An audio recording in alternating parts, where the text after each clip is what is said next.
When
swinging vines, swing my heart across the line.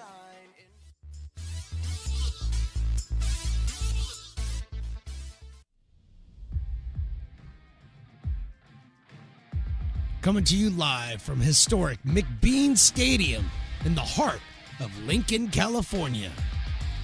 It's time for Potters Baseball.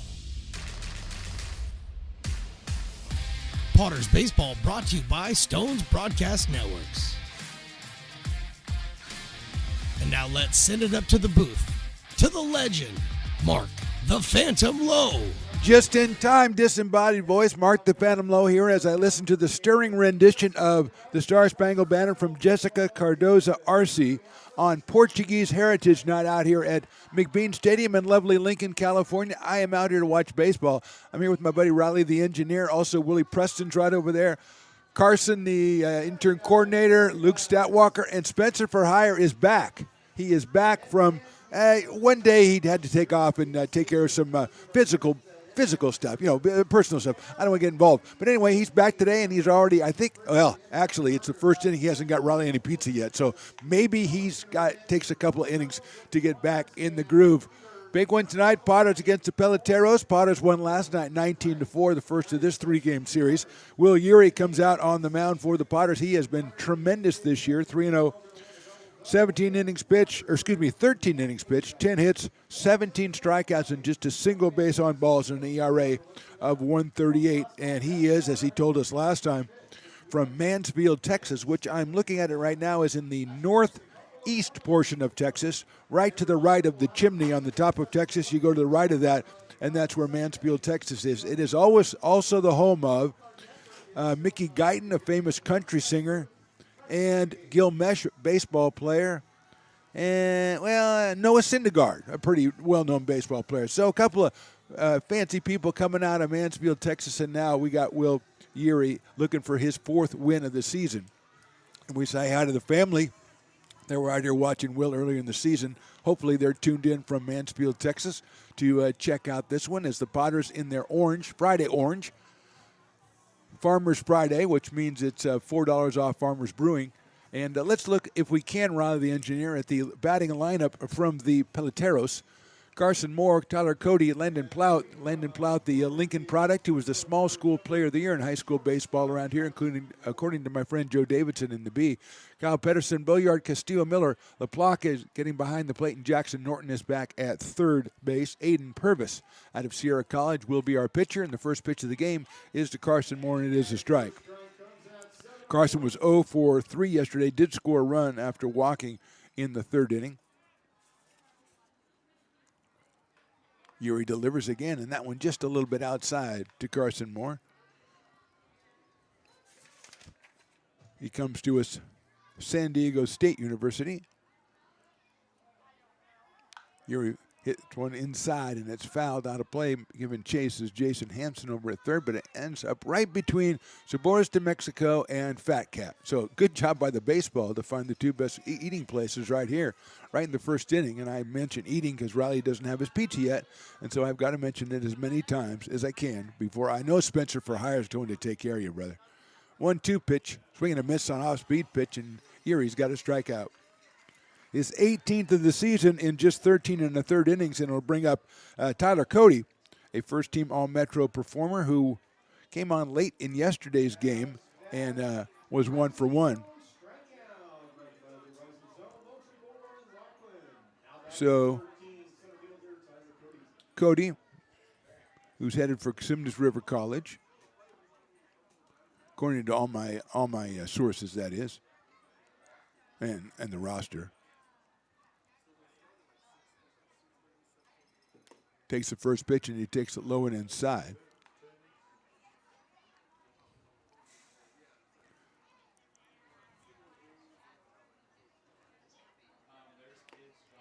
Tyler Cody out of Franklin High School, and he takes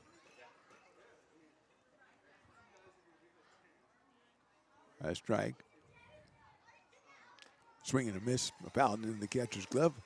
And let's take a look defensively if we can, Riley. That's Adam Peniagua behind the plate. At third, Jason Hansen. Brady Ronaldo back in the lineup. He's at short. Jake Lavin second. Ty McGraw, yesterday's co-player of the game at first, along with the catcher Peniagua. Tyler Russell, Brian Williams Jr., and Ethan Liao is back in left field. That's your Potters outfield. Raking ball swung on and missed. So Yuri gets the first 2 on strikes. Last night, Torrin O'Haron got the first 3 on strikes. And our hitter is Landon Plout, the Lincoln product, who was 1 for 4 yesterday. As mentioned earlier, he was the B Small School Player of the Year for Lincoln, who had a tremendous season, and he had a tremendous season as well. So he is up here with 2 outs and nobody on, and he takes an off-speed pitch, and it's in there for a strike. Will Yuri was our player of the game earlier this season. A delightful young fellow. 1 ball and 1 strike. A couple of delightful fellows yesterday in Peniagua and McGraw. They both came up here. They said, hey, there's a sharp grounder out towards second base. Backhanded by Jake Lavin over to first, and that's your inning. 1, 2, 3, 4. The Peloteros, they've got nothing. Potter's coming to bat right after this on the Stones Broadcast Networks.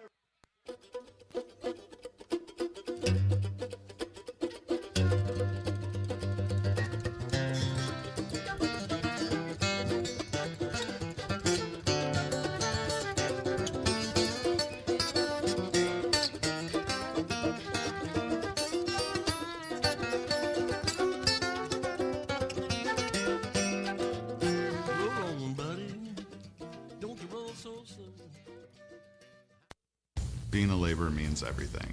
It was what took care of me when I was growing up. It's what takes care of me now. Because of President Biden and the money he's put into infrastructure, the need for our workforce to expand is out of this world. When our members are able to go to work on these big projects that are funded by Biden's economic investments, it means continued growth in their wages, in their pensions, in their health benefits. It means they're going to be able to take care of their families.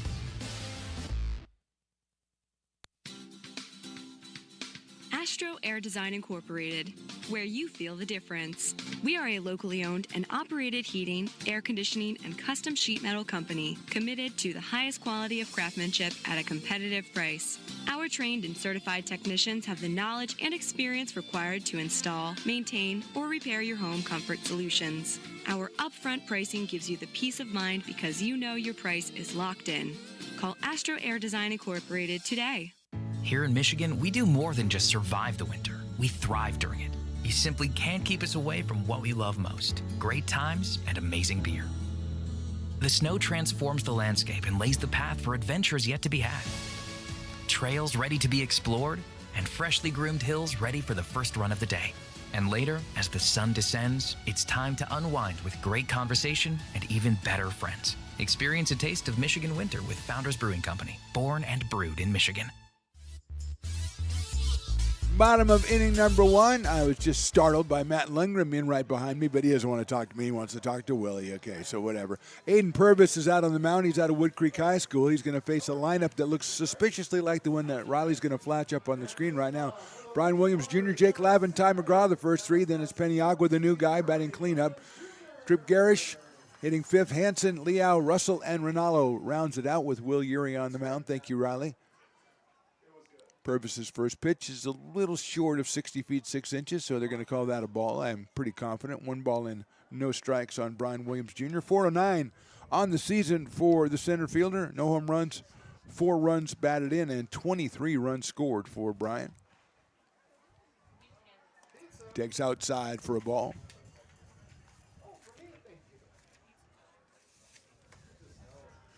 Spencer for hire coming through again, Riley.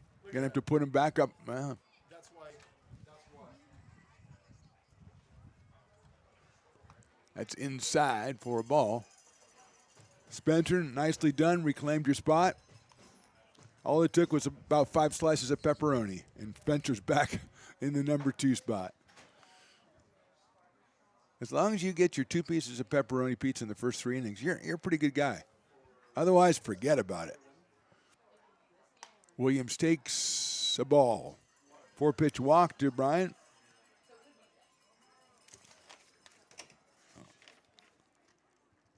Last night, looks like 14 walks or free passes given away by the pitchers from Peloteros. Many of them. Last night was their first game of the season. I talked to the great Ray Garcia today. Last night was their first game. So, I mean, some of these guys haven't played in a while, especially the pitchers that Russ can show as Lavin comes up to the plate. Hits it high up in the air toward left field. That's Frankie Castillo. Now he can't find it. He keeps running after it, reaches up, and somehow makes the catch. I don't know. He came in, came out, ran around. Now he's got the guy in the bullpen going, what the heck? He gave him the shrug emoji. Come on. Lavin flies to left for 1 out. And Ty McGraw. Let's look defensively if we can, Riley, at Frankie Castillo running around in circles. Tyler Cody in center. Kyle Pedersen in right. Landon Plout, Rain Miller, Carson Moore, Jackson Norton. Behind the plate, Mike Santos, La Placa, and Aiden Purvis on the mound. He's got a runner at first and 1 out now after that circuitous catch by Castillo in left field. But he made the catch, and that's the big deal. That's the important part. Here's the throw to first base, and he goes wild, and Williams is going to round second. He's going to think about third. He's going to go to third. The throw comes up, and he is safe. So Williams makes you pay, and that time it was a bad throw by the pitcher for the first error of the game, and Brian never thought about second. Oh, he thought about it. I'm going to touch this on my way to third, and that's where he ended up. Ty McGraw, last night's co-player of the game, with 6 runs batted in, including a 3-run home run to the opposite field, which Spencer was making fun of today, and I'm going to speak to him about that. There's a grounder out towards second. Williams will score easily. It's scooped up by Rain Miller, and he'll go to first for the out. Potters draw first blood on an RBI ground out by McGraw. Gives him 19 runs batted in on the season, and without a hit, the Potters are on top 1-0, and here is Adam Peniagua. Doubled in his first at-bat of the season last night, then grounded out, then hit a grand slam home run that got out of here quick, 370 feet, 103 miles an hour. I almost said 370 miles an hour, which would have been really fast. Probably not able to be seen. Would you think, Riley? 370 miles an hour? I don't think you could see that. You would not. It's like a F1. Yeah, you would not be able to see that. Peniagua takes outside. 2-0 to Adam.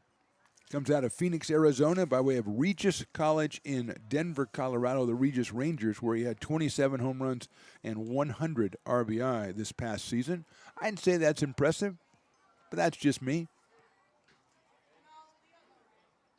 It's a line drive, foul ball down the left field line.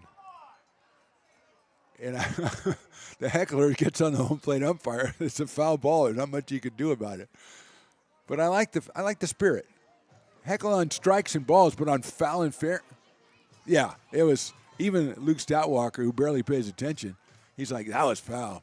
But he does look good in the new Potter's tie. That looks sharp, my friend. First 500 get ties on Portuguese Heritage Night. I don't think there's a connection there, but I'm trying to make one. I went to a Portuguese wedding once. They were not wearing ties. Now I got to hit it. It's sharply on a hop to shortstop. It's Moore across the diamond. He'll get him at first base. So 1 run, no hits, nobody left. We go to the second. Potters on top by 1.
When it comes to your home's maintenance and repairs, Jeffers Resource Group has you covered.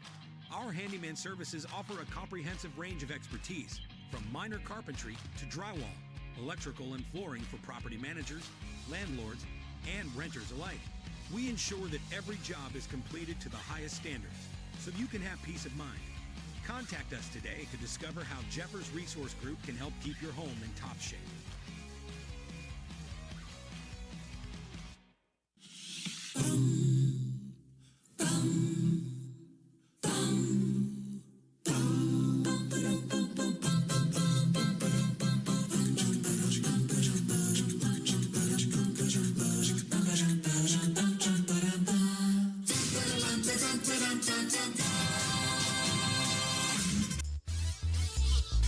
Top of inning number 2. I'm a little bit mad, a little bit miffed right now. Riley's over. I don't know what he's doing. He's telling people about his pizza or something. He doesn't bring us back from the break. Swing and a miss. I mean, he's like, hey, I had some great pizza. You guys want to talk about it? Well, I had 3 pepperonis. And hey, Riley, come on over here.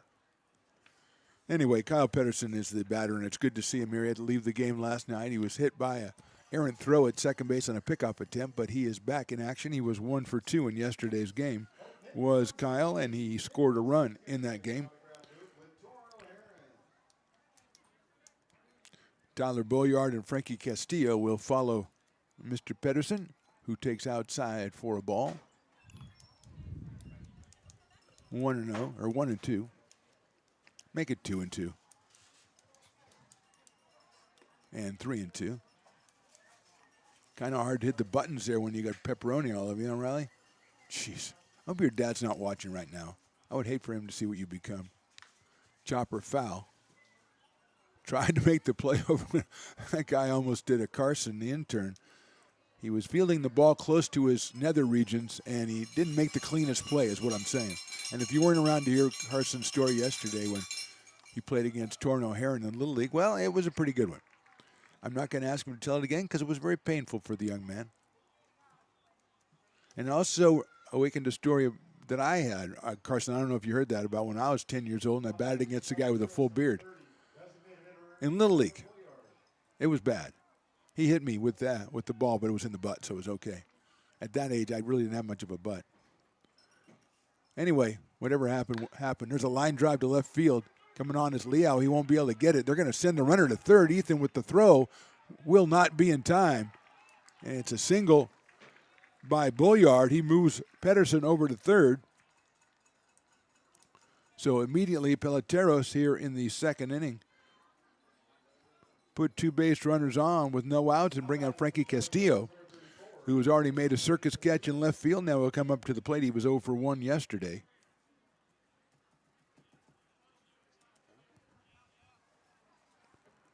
Left-handed hitter Frankie Castillo comes to us from Casimas River College. They are the Hawks, I believe. Throw over to first base, and back is Tyler Boyard. Tyler with a sharp single to left field. He was 0 for 1 yesterday. But he came up pretty big for the Peloteros right there as they pick up their first hit in this one. Yuri goes to first again. Ty McGraw covering over there.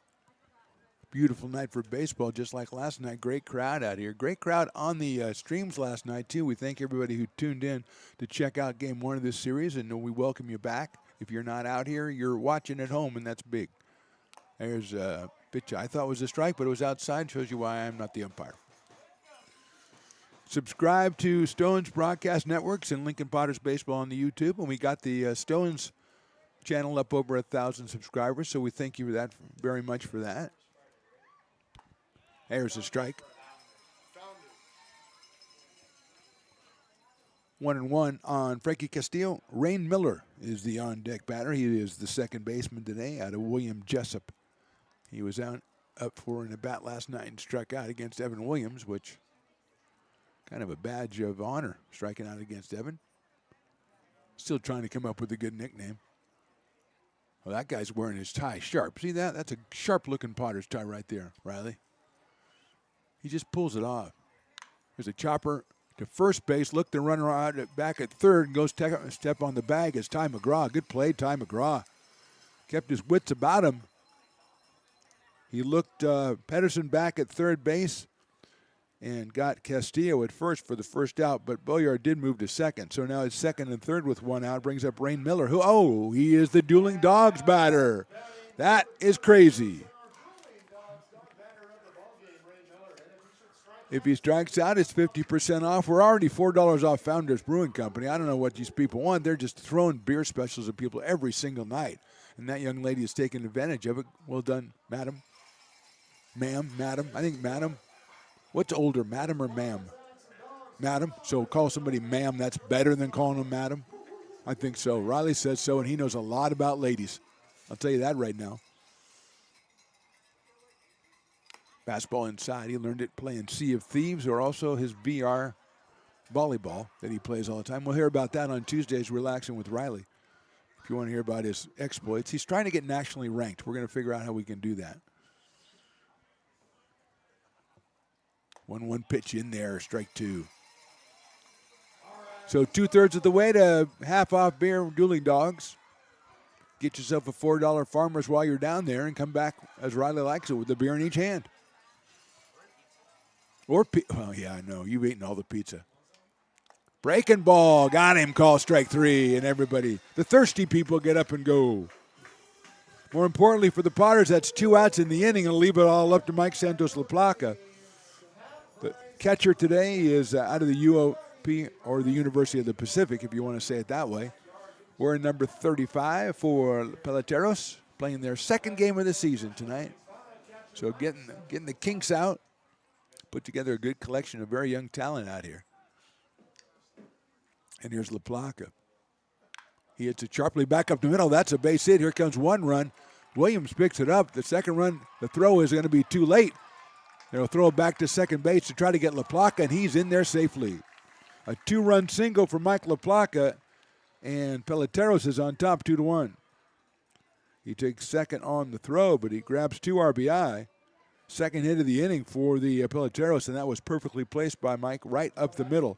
Williams came on and really didn't have, Brian has a very strong arm, but already around third was Boyard, so really weren't going to get him. But they had a chance to get La Placa at second base, but couldn't make the play. As the people are carrying the biggest snow cones I've ever seen in my life up here. 3 young ladies.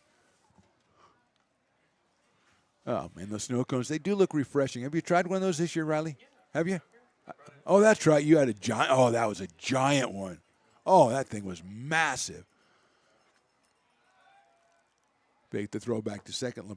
Now I remember that thing was. It was like a giant goblet of ice. It was the Goblet of Fire, as Luke and I know, is a very famous book. The Goblet of Ice is not. Fouled off. The Goblet of Fire was the one with Robert Pattinson. I mean, we talked about that the other day. I'm sure you remember that, Riley. Harry Potter and the Goblet of Fire. Required reading. Jackson Norton, the hitter. 1 ball and 1 strike. Hits it down to third base, but foul. Backhanded by Jason Hansen. So it'll go 1 ball and 2 strikes. So a mixed bag for Potter fans. They got half off Dueling Dogs, but Peloteros have grabbed the lead with a 2-run single by Mike Santos La Placa. I don't know that he's Portuguese, but it sounds like he's Portuguese. Maybe he's celebrating his heritage tonight with a 2-run single. I'm sorry, Mike, we can't have you up here for a player of the game. Portuguese or not, if you're on the other team. Change sides. Then you're eligible. Not tonight. It's too late tonight. We've already done us grievous bodily harm. Fastball misses high and outside. 88 miles an hour from Will Urey. And Norton, who was 0 for 2 in last night's game, batting in the number 9 spot, which means that Carson Moore is on deck. A walk, a single, a couple of outs, and then a 2-run single for La Placa. And that one's line foul. Watch out, Grassy Knoll area. Fortunately, no one out there walking it. All the kids, actually, they don't even have, they brought the water slides in today, so they don't have the bounce house out in left field. Forgot about the water slides out in front. Obviously, they're pretty popular. I think this is the 3rd game we've had them. So they must be pretty popular with the kids these days. Then after they close them down, the attendance swells by like 100 because there's all these little kids running around. Sharply out to short. Backhanded, picked up by Ronaldo over to first base. And it's a wild throw, and a run's going to score for Peloteros. Is going to second will be Jackson Norton. So the Potters a little bit sloppy here in the inning. And that one will allow LaPlaca to score. It'll be an error on the shortstop. And going all the way to second is Jackson Norton. 3 times scoring in the inning for the Peloteros. And here is Tyler Cody, who struck out his first time up. Adam Paniagua is going to go out and talk to Will Urey and settle his man down a little bit.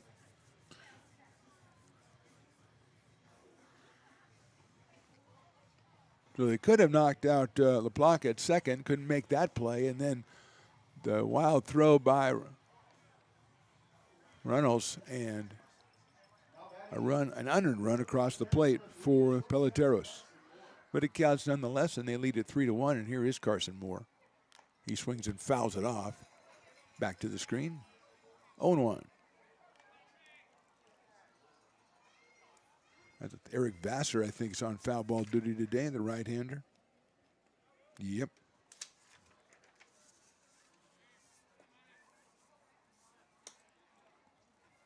Urey looking back at second to Jackson Norton.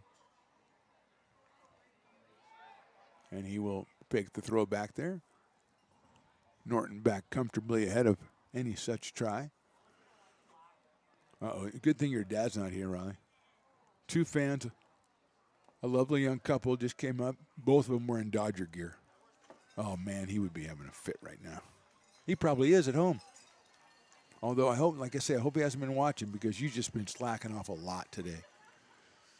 You do have a piece and a half of pizza down you, though, so I think I'll have you good for the rest of the game. Swing and a miss by Carson Moore. It's 1-2. He struck out his first time up to lead off the ball game. 0 for 3 with a run yesterday for the product out of San Diego State. Or committed to San Diego State.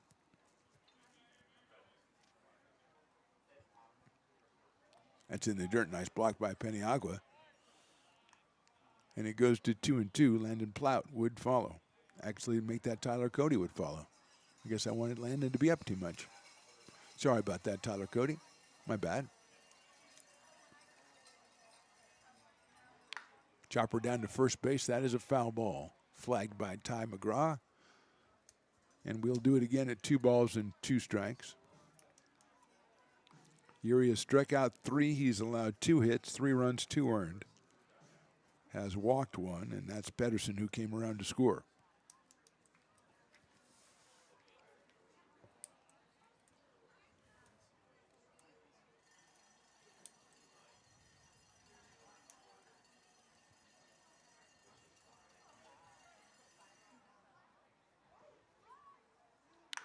There's a chopper down to McGraw. He's got to back up on it. He's going to flip it to first, and right there is Will Urey for the out. So the Peloteros score 3 times from the second. We go to the bottom of the inning. They're on top, 3-1.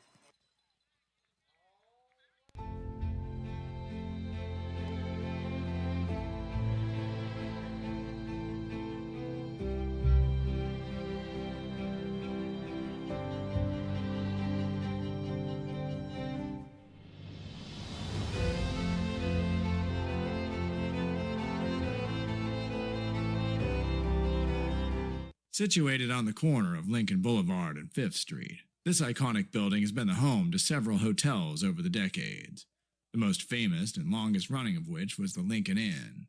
Having undergone several renovations and architectural changes, this building is the current home of Old Town Pizza, which boasts not 1 but 2 floors for your dining enjoyment, including open-air seating on the roof. Stop in for a slice today. Or stop by the Lincoln Museum to see the 300-pound cash register that used to adorn the front desk of the Lincoln Inn. For more great history, visit the Lincoln Area Archives Museum and, by appointment only, take their free walking tour of historic downtown Lincoln.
Bottom of the second inning, Peloteros 3, Potters 1. Piper's race ended in his 913th consecutive loss. And he's getting kind of a last year Chicago White Sox kind of thing. I mean, it's just like you don't expect him to even show up. Today, I don't think he made it a couple steps, and he fell down at shortstop. So, I mean, maybe we need to do an investigation. Aiden Purvis out here with a 3-1 lead. He will face Trip Garish, then Jason Hansen and Ethan Liao for the Potters. Garish at 444 with a home run, 5 batted in, 4 scored. He is the DH out of Belmont, California, and the United States Air Force Academy, which he has to return to quite soon, I am told. So don't know how much longer we got Mr. Garish with us. TG is a welcome addition. He was player of the game earlier this season. Tremendous getting to talk to him. He's got a 2-ball, no-strike count, and he fouls that one back to the screen, 2-1. Portuguese appreciation for Portuguese Heritage Night, so they passed out, or Willie passed out some Portuguese tasty desserts, Portuguese sweetbread. Riley, you gave it the thumbs up. I'm just trying. I'm just tearing into it now, so I'll give you my review. But hey, don't look sweetbread in the face. You know what I mean. Don't look the gift horse in the bread in the. You know what I mean, Riley. Don't look gift bread in the mouth is what I'm saying. Garish takes a strike, 2-2. I guess you do put gift bread in the mouth. Anyway. It's a 2-ball, 2-strike count on a Founders Friday. $4 off Founders beer.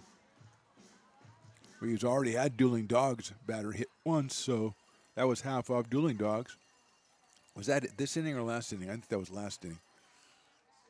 Gary squibs one out to left field. That's a base hit. In front of Frankie Castillo. Gets it back in and Tripp rounds the bag, and he goes back to first with a single. First hit for the Potters. That'll bring up Jason Hansen. Hansen, 276, 6 runs batted in, 4 runs scored out of Roseville, California, and University of California at Davis. Again, Riley, look at this. I tell you, this is the most mobile crowd in the business. People here can't sit still. There's just too much stuff to do. There's too many places to go in this stadium. And we don't even let them come up here, as that would just be a madhouse. 1-0 on Jason Hansen. Looking for his first home run of the season. Not a bad time for it is all I'm saying, Jason. Takes a strike on the inside corner. 1-1. TG, Trip Garish at first base. Ethan Liao to follow. Then Ty Russell and Brady Ronaldo. Rounding out the first 9 for your Lincoln Potters, playing game number 14 of the season. They are 12-1 so far. And they've won, I think, 10 in a row. And there is outside. They lost their 3rd game of the season to the Nevada Knicks 7-6 after having a 5-1 lead. And since then, it's been coming up roses, or W's, for your Lincoln Potters.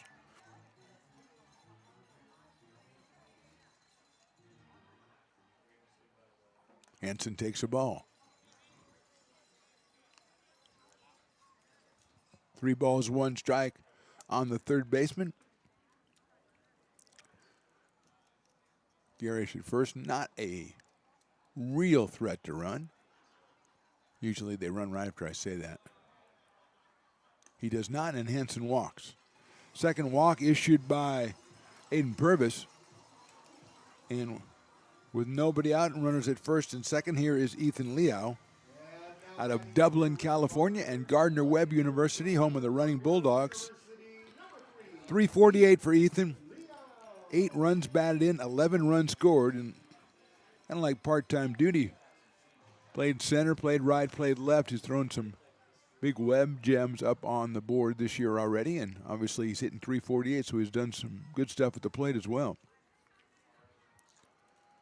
And he takes on the outside corner for a strike.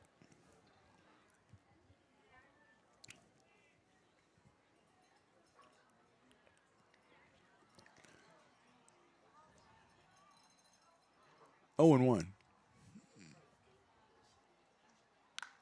Slices it down the right field line. That is out of play. It might be on top of the VIP section out there, which is packed with the city of Lincoln.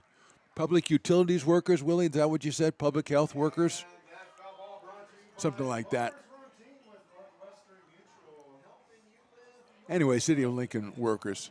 enjoying it down there, down the right field line at the VIP Kiln area. Tremendous area down there. Chairs, tables, and also some fixed seats down there, too. Added that this year. Check swing. Lincoln Public Works Department Employee Appreciation Night. Well, appreciate you, bro. We appreciate all of them, or were there special ones that get appreciated? They're all okay. So the whole department. Appreciate y'all down there. You know, the water. Yeah, when I've watered it. Thank you very much. Oh, the trash people are down there. Nice job. Well done. Every Monday. Wow, it takes outside. I didn't know it was all of them, and it was appreciation because I got a lot of appreciation for all of them. That was my idea to put them out there. 2 balls and 2 strikes, allegedly, to Ethan Liao. Garish at second, Hanson at first. Ethan takes high and inside, and he'll go full 3-2. Ty Russell, the right fielder, out of Queen Creek, Arizona, is on deck. Tristan Russell getting the night off. And Ty, a.k.a. Tyler, is on deck. 3-2 coming up to Liao. Swings and fouls it off back to the screen. Japanese. Portuguese Heritage Night jerseys. I see a couple of them. Willie, we got to get those next year. Those are sharp. I got very great color scheme. We got, what's her name? Jessica Cardoza Arce, who sang the national anthem, is walking around because she has one that says Cardoza on the back. That's how I know. Very nice. Put that on the list for next year, Will. There goes the runners. It's fouled off down the third base line again. So Garish taking off on the 3-2 pitch with nobody out here. And he'll have to go back because that's the rule. You can't advance on a foul ball. You knew that, right, Riley? Yeah, I figured you did, yeah. Yeah, you didn't know much about baseball when you started this job, but you were defending baseball against football before the game in a conversation you were having with Spencer for Hire. I was liking that. And then you made the pronouncement that you think football is taken over from baseball, and I thought that was a very salient point that you made. Maybe a little behind the times, but I thought it was a good point anyway. Liao takes a call, strike 3 on the inside corner, and he'll go down on strikes for the first out in the inning. And Ty Russell comes up to the plate. Now batting for your Lincoln Potters from the University of Arizona. So from Queen Creek, Arizona, we have Tyler Russell, 273, 5 RBI, 5 runs scored for the right fielder.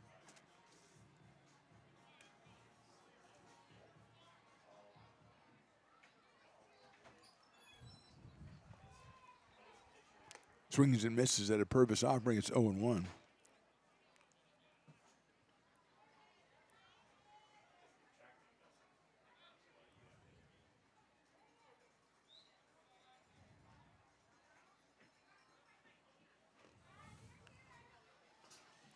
Swings and misses again, 0-2.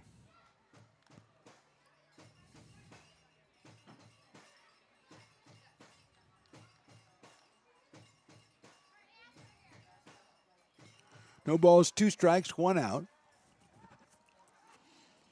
Great night out here at McBean Stadium, Portuguese Heritage Night. That is called strike 3.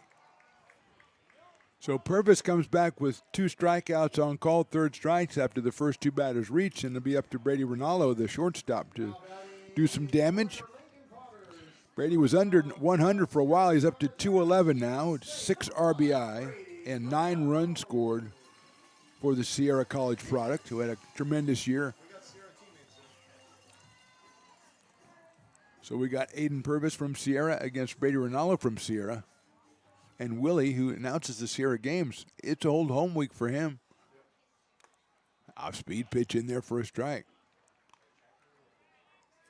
Purvis gave up the single and the walk, and now a couple of strikeouts, and he's immediately ahead of Brady Rinaldo. Brian Williams Jr., the top of the order, would be next.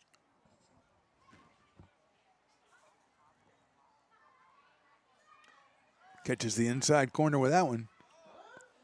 0-2. Right at the bottom of the zone, right in there for the second strike.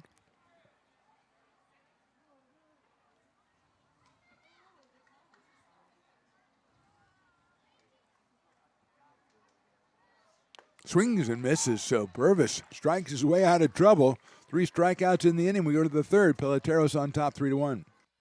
I'm Bill Spear, North Valley president of 5 Star Bank. In a time when business can feel so uncertain, we're here for you every step of the way. I know they have a lot of bells and whistles within their bank, but just the relationship piece here locally on the business side is huge for us. 5 Star treats us like we're number one. They're right there with suggestions, with help. So I have to bank with people that have our mission in mind. We're 5 Star Bank. How can we help you?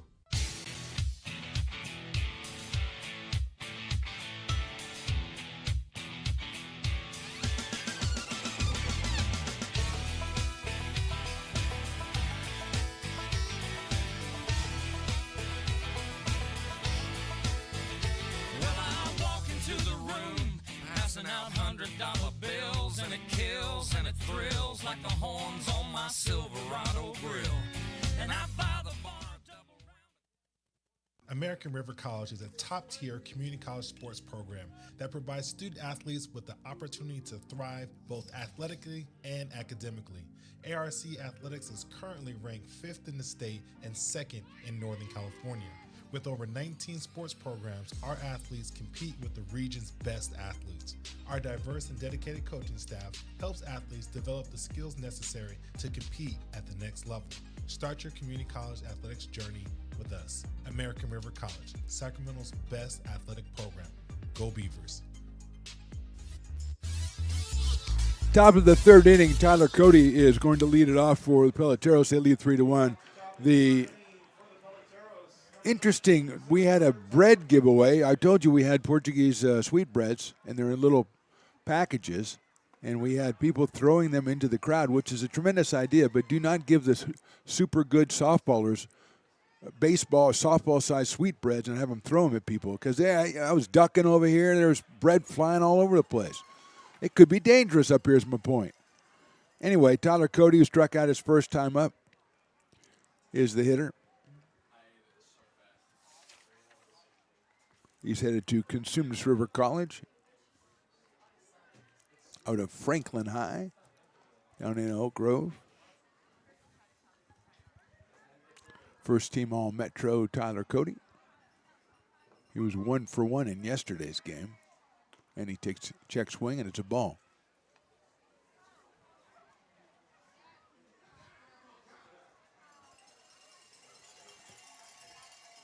And that's down low. 3 balls, 1 strike on Tyler Cody. Landon Plout and Kyle Pedersen to follow him. 2, 3, and 4 for the Peloteros as they grab 3 runs in the second inning, lead this one 3-1. That is outside, ball 4. That is the second walk given up by Will Urey. And he'll face Landon Plout, who grounded out to second his first time up. 1 for 4 in yesterday's game for the Lincoln High product. Headed to William Jessup University. So he'll be playing some more games here in Lincoln as he has his whole career. That's hit out into center field and hit pretty well, but Williams has a beat on it. Cody goes halfway. Brian collects it and returns it into the infield. And Plout is out on a fly ball to center field for the first out here in the third. He'll bring up Kyle Pedersen, who drew a base on balls and scored a run back in the second inning. Again, good to see him back out in action. He was hitting by an errant throw on a pickoff attempt yesterday and had to leave the game. And good to see him back in the starting lineup tonight. Chops it foul. Kyle from UC Davis. He just hit the ball right off his foot. So it hasn't been a healthy series for Kyle yet. 1 for 2 yesterday with a run scored. He had a double in the 4th inning and scored on a single from Drew Perry, the starting left fielder yesterday. Cody at first base and 1 out. 0-1 on Kyle Pedersen.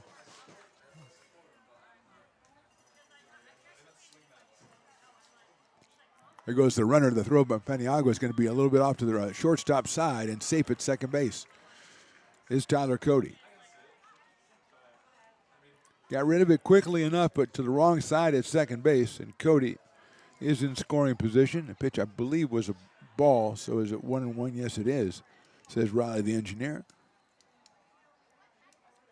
who's so much more than that. Maybe. That is down low, a ball, 2-1. Stones McCoy could be out here tomorrow to help coach this Peloteros outfit. They really needed him last night.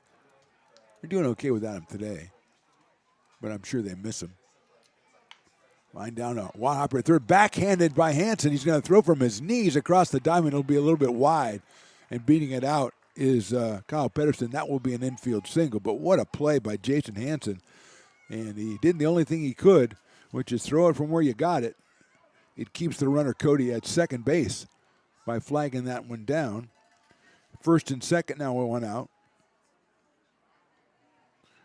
And that'll bring up Tyler Boyard, who singled his last time up as Nate Kajowski was out and talks to Will Urey. Good time to mention that manager Eli Garcia is assisted by Tyler Malone and Casey DeMello.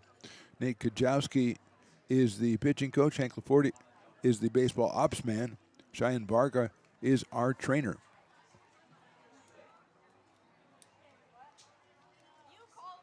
And the umpire says, that's all great information, Phantom, but I need to go break this up now before it turns into a confab. And the next step after confab is conclave, and we don't need to have that out here.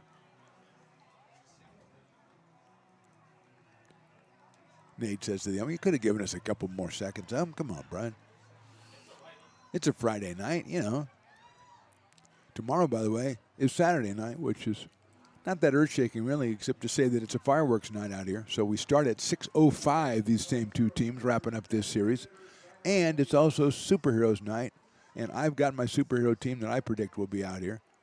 Riley has not completed his team yet. That is a good-looking pitch. Called the ball because it was outside. So Boyard 1 for 1.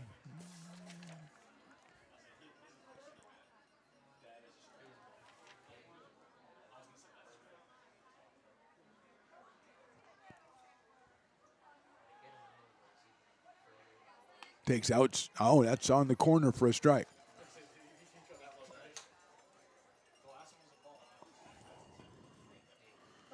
Tyler Boyard from UC Riverside. 1 ball and 1 strike, 1 out, and 2 on here in the inning. That's down low, 2-1. Boyard is followed by Frankie Castillo, the left fielder. Willie gets the cowbells going. I'll take my cowbell. Still in the wrapper, though, so it's still pristine. Breaking ball hit down the line, but foul. Into the corner. Ethan Leal will go scoop that thing up. So it goes to 2-2 on Boyard, who is behind the plate to start out last night. Just was in for 1 at bat. Then was replaced, and he is DHing tonight.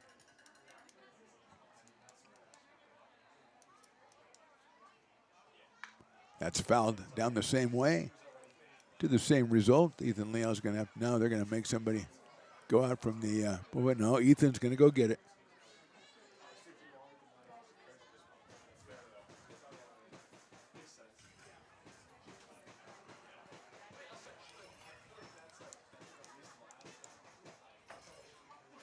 Two and two once again. Breaking ball's hit high and deep to left field. Going back is Leo. Still going back. He'll run out of room. That's a home run for Tyler Boyard. Off the top of the storage container in left field. So Tyler puts 3 up on the board for Peloteros, and they lead at 6-1 here in the top of inning number 3. No doubt about that one for the DH. And that'll bring up Frankie Castillo. 352 feet on that home run for Tyler Boyard.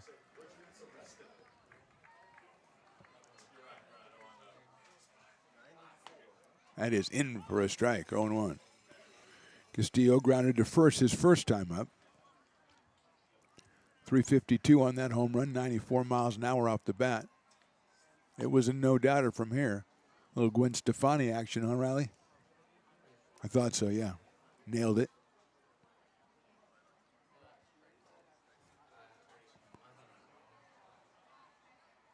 Chopper down to first base. McGraw comes up to get it before it goes foul, and I don't think he was successful. It was foul before it got to first base. So Ty's efforts go for naught, and Frankie will have himself another try. Out of Casitas River College, Frankie Castillo.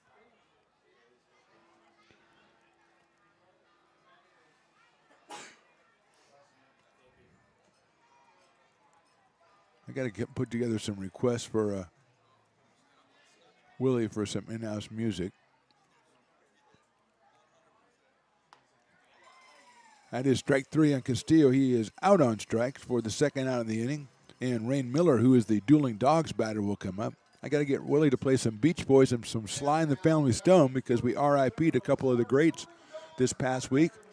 Sly Stone from Sly and the Family Stone, and of course Brian Wilson from the Beach Boys. Two of the all-timers. So here's Rain Miller, who struck out his first time, and delighted fans because they got 50% off dueling dogs down at Brick and Barrel Backyard. This time he takes a ball.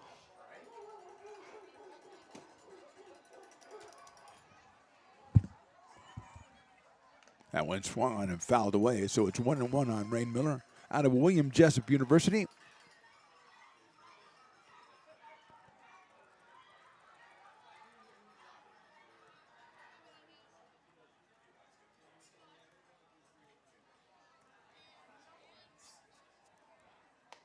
Takes a strike. Looks like here Liberty High School, I believe. Let's see. Hits it high up in the air down the left field line. Coming on is Ethan Liao. He will make a running catch for the third out. But the Peloteros score 3 on the Bullyard home run. We go to the bottom of the third. They are on top, 6-1. This job is the Esplanade at Turkey Creek phases 4 and 5. Our scope of work for this project is full scope, so we've got all the underground, all the joint trench, and all the top side included with it. We're putting in sewer pipe, manholes. We're not doing services yet. We go through and do all the main line, and then we come back and do all the services after that. I would say this project right here, the one we're working on, is probably about a 2-month project. It's very costly to the developer, so beating the schedule is very important, more important than most projects. It's got a lot of groundwater, so we've got an extensive groundwater pump system in place. It's just cool to be a part of the built environment and know that for the next 100 years that people are going to use and enjoy what we've created here today.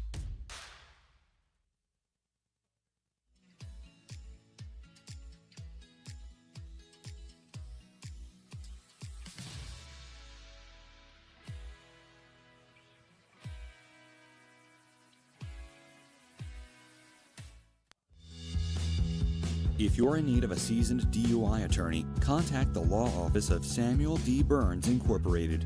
We are familiar with the laws surrounding your case, and we will work diligently to minimize the negative impact following a DUI charge. With a proven track record, Sam Burns works on your behalf to provide a positive outcome. He's been able to save his clients' driver's licenses and negotiate more favorable terms. Visit our website.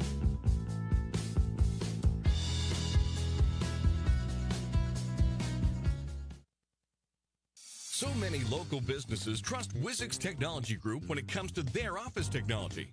Wizix is a full-service, locally owned company with exceptional service, supplies, and support, which guarantees quick delivery and response times. Copiers, printers, scanners, business phone systems, EV charging, document management, and more. Join the ever-growing list of local businesses and win with Wizix, the largest independent provider in the Valley.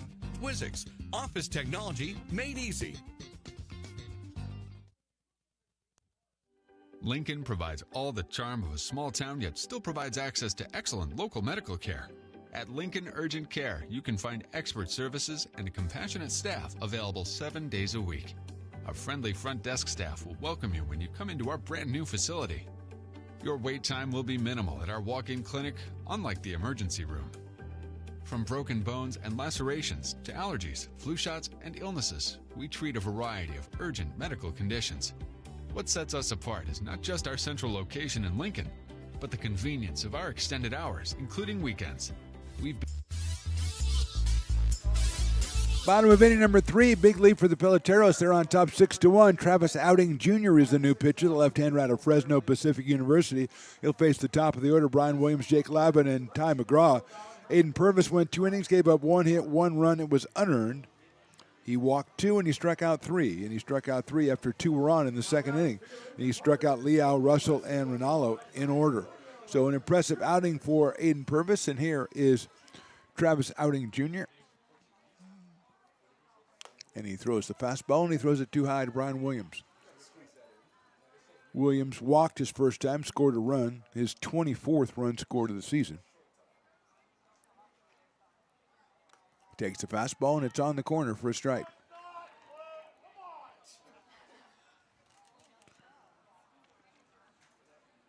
One ball and 1 strike. Midwest City, Oklahoma, for Brian Williams Jr. And Riley, where is that in Oklahoma, Midwest City? Where is that now? Directly in the middle of the state. Well done, Riley. Is that your 3rd piece of pizza, or are you still working on number 2? Okay. 2-1 pitch, off speed in there for a strike, 2-2. Right in the middle. Midwest City, Oklahoma. And Dallas Baptist University for Brian. Looking forward to getting back there this season.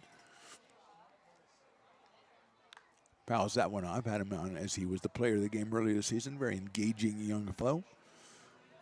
Looking forward to following his career when he goes back to Dallas Baptist. I looked them up yesterday. Are they the Patriots? Is that what I looked? I think they're the Patriots. Hits it down to right field, out of play, foul ball. Potters with some activity in their bullpen as well.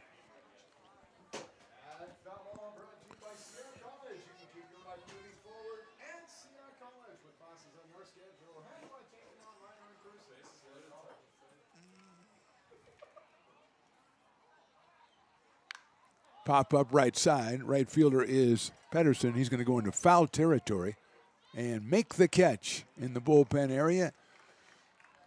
Some of these catches don't look that sure by Peloteros, but they make them. Castillo in left, now Pedersen in right. But the counts that it ended up in the glove. And with 1 out, here's Jake Lavin, who flied to left his first time up. Potters won last night, big 19-4. They took an early 1-0 lead here, but Peloteros has come back with 3 in the second and 3 in the third to lead it. And there's a strike from Outing Jr.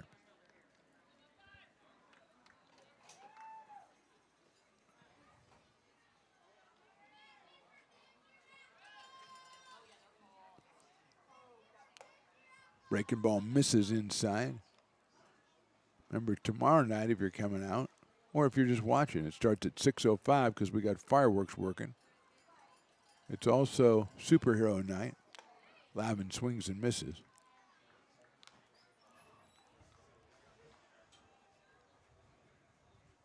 Pretty much have my team picked. Spider-Man,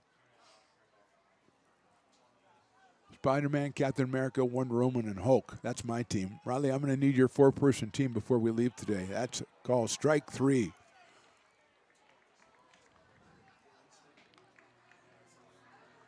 Outing's first strikeout. Travis out of Intercom High School. And he has 2 out here. And Ty McGraw, who had an RBI ground out back in the first inning. That's his 19th run batted of the season. Outing a little bit inside to Ty. Lefty on lefty. 1 ball and no strikes with Adam Paniagua on deck.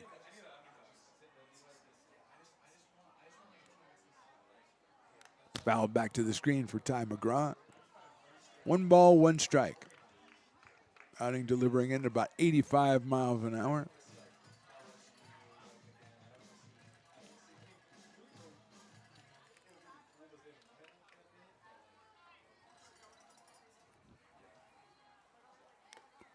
The fastball catches the outside corner. 1-2. Potter's having some quibbles, perhaps, is too strong a word, with some of the strike calls in this half inning. Hit out in the air to left field and hit pretty well, going after it. Castillo going back. He won't get there. It's off the fence. And McGraw rounds first, heads for second. He will be in there easily with a stand-up double with 2 outs here in the third. So Ty taking it opposite field, just like he did yesterday twice for a home run and a double, or excuse me, a single. He also hit one to the fence in right field last night, so he was really in the groove, as they say, and he puts that one out over the head of Castillo in left field. And here's Adam Paniagua, who hit a sharp ground ball to shortstop after narrowly missing a double down the line because it went foul on him in the at-bat. So Adam is 0 for 1. Outside, nice block behind the plate by LaPlaca. 1-0 to Adam Paniagua. Double and a grand slam home run last night in his debut.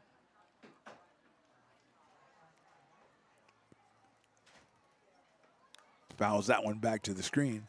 Big right-handed hitter out of Phoenix, Arizona. 6'2", 230 pounds. And Regis University. Looking to play some more ball. That's what he said in the interview last night. Just looking to hook on and play some more baseball at whatever level.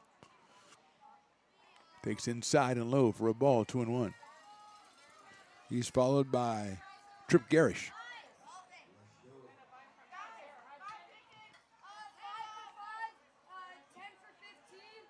Looks like the Renegades are up here selling raffle tickets. Nothing better than having 7 little kids sitting right in front of you. No problem. Hi, son. How are you? Good to see you. Oh, that one of them's wearing a tie, so it's a formal affair. Paniagua takes outside for a ball. 3-1. They're really hustling those tickets. Looks like Warner and Romero, and who else do we have up here? Hernandez. 3-2 pitch, or 3-1 pitch is head on to center field. Room out there for Tyler Cody, and he will make the catch in right center for the out. So Potters put a runner at second, can't score, and we go to the fourth.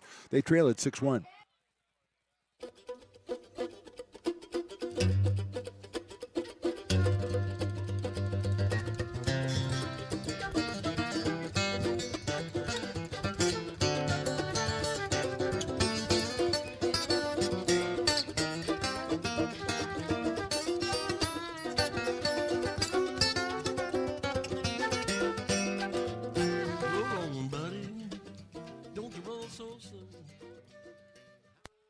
Being a laborer means everything. It was what took care of me when I was growing up. It's what takes care of me now. Because of President Biden and the money he's put into infrastructure, the need for our workforce to expand is out of this world. When our members are able to go to work on these big projects that are funded by Biden's economic investments, it means continued growth in their wages, in their pensions, in their health benefits. It means they're going to be able to take care of their families.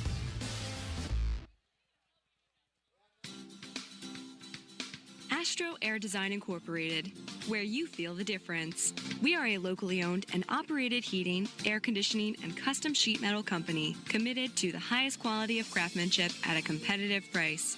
Our trained and certified technicians have the knowledge and experience required to install, maintain, or repair your home comfort solutions. Our upfront pricing gives you the peace of mind because you know your price is locked in. Call Astro Air Design Incorporated today. Here in Michigan, we do more than just survive the winter. We thrive during it. You simply can't keep us away from what we love most: great times and amazing beer. The snow transforms the landscape and lays the path for adventures yet to be had.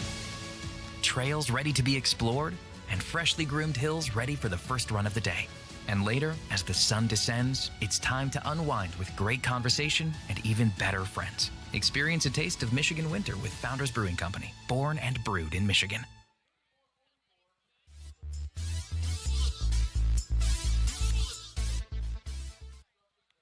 Top of inning number 4, Peloteros lead this one 6-1. Potters will change pitchers. They'll bring in Russell Pettis, the right-hander. Used to be number 23, now wearing number 6 for some reason, but, you know, whatever. That's what I would say. See if we can find. We've seen Pettis a couple of times already this season. This is his 5th outing. He is 8 innings, 7 hits, 4 runs, 11 strikeouts, 6 walks.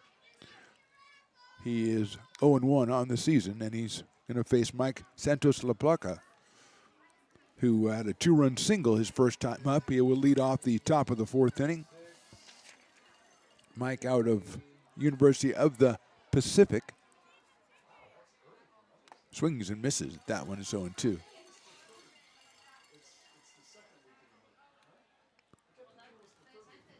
Yuri went 3 innings, gave up 4 hits, 6 runs. 5 of them were earned, 2 walks and 4 strikeouts.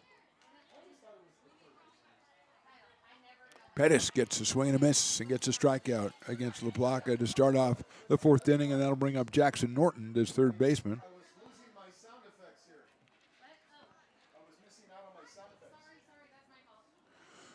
So here is Jackson Norton, who last time up reached on an error. Oh, there's one of those Portuguese jerseys. Oh, that's Cardoza. She sang the national anthem. Good job out there. Nice work. Strike. Willie, get me one of those jerseys, will you? Come on. 1-1 now on Jackson Norton from Sacramento City College, the Panthers.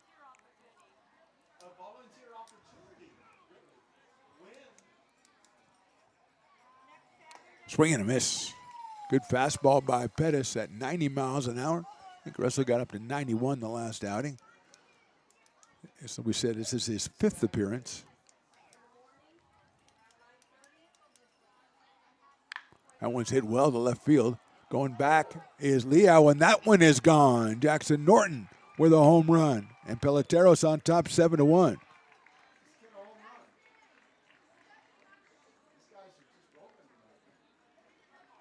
Jackson Norton, 0 for 2 yesterday. Reached on an error the first time, and just no doubt about that one over the left field fence. And it is now 7-1 Peloteros, and Carson Moore, the leadoff hitter, will come up for his 3rd time. He has struck out and grounded to first in his first 2. All these jerseys I'm seeing, Willie, you're not getting me one? Cardoza was up here. That's it. Foul. I know yours is sharp. I know. I said yours is very sharp. I like the. Oh, you went for number 13. That's right. Yeah, that's a good one. 374 feet for Jackson Norton. 98 miles an hour. Swing and a miss. I like how you make the visitors post. It's a different color than the home team, Carson. That's good. That's why you're a coordinator. I mean, there's no way that one of these guys would have come up with that idea.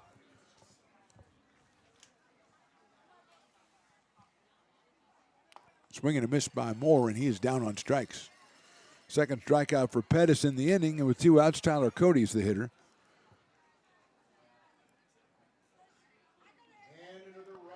Tyler has struck out and walked in this one, so he is 0 for 1. Has scored a run. That was back in the 3-run 3rd. 3 for Peloteros in the 2nd, 3 again in the 3rd, and they've got 1 here in the 4th on the Jackson Norton home run. Sharp grinder out towards second base. Handled by Jake Lavin over to first for the out. So 3 good batters, 1 bad batter for Russell Pettis. We go to the bottom of the 4th. Peloteros 7, Potters 1.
When it comes to your home's maintenance and repairs, Jeffers Resource Group has you covered.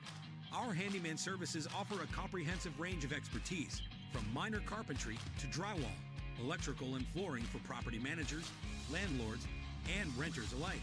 We ensure that every job is completed to the highest standards, so you can have peace of mind. Contact us today to discover how Jeffers Resource Group can help keep your home in top shape.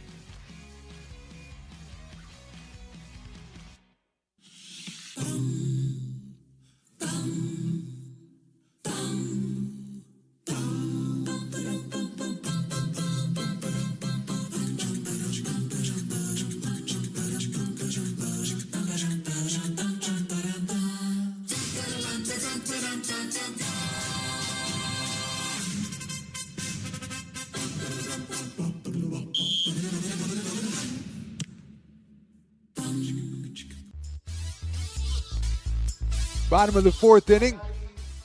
Great night out here at McBean Stadium. Great people, great crowd, great fans, great interns, great announcers.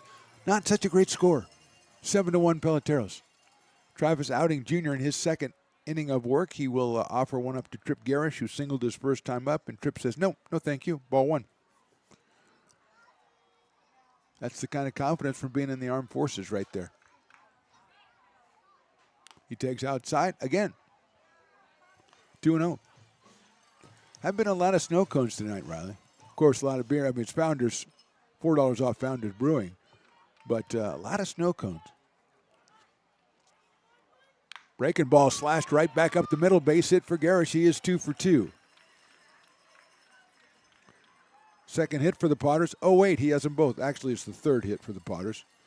You forgot about Ty McGraw's double. No, I didn't. It's right there.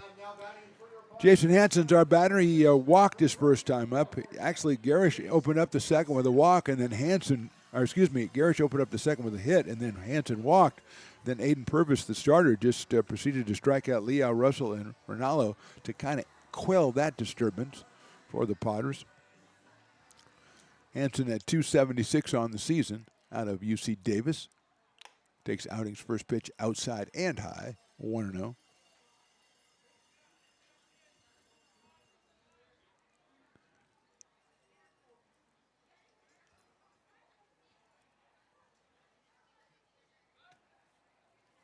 Breaking ball misses outside. Same two teams tomorrow.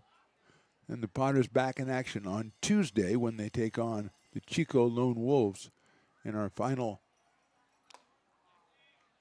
preseason game before starting league play on the road against the Mudcats. Then at home next weekend, Friday, Saturday, and Sunday against the Humboldt Crabs. That will be a good one. And that is Hansen one at a time, I think, and didn't get it, and ball 4. So he gets the base on balls. His 7th of the season. Actually 8 since it's his second tonight. So single and walk, very familiar territory as Garish did that, and so did Hansen 2 innings ago. And now here's Ethan Liao, who struck out his only time at the plate. That was against Aiden Purvis back in that second inning. Ethan at 348 coming in.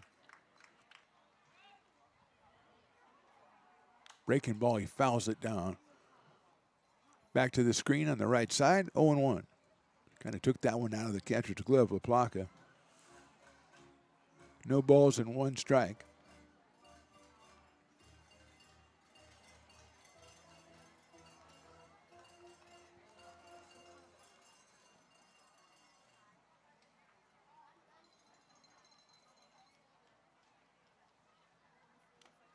In there for a call strike, 0-2. Took something off that one at 77 for Outing. Out of Intercom High School, headed to Fresno Pacific University.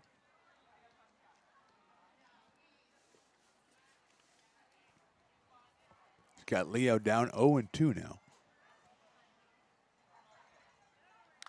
Slashes that one foul. Back up against the screen, and we'll do it again at 0-2.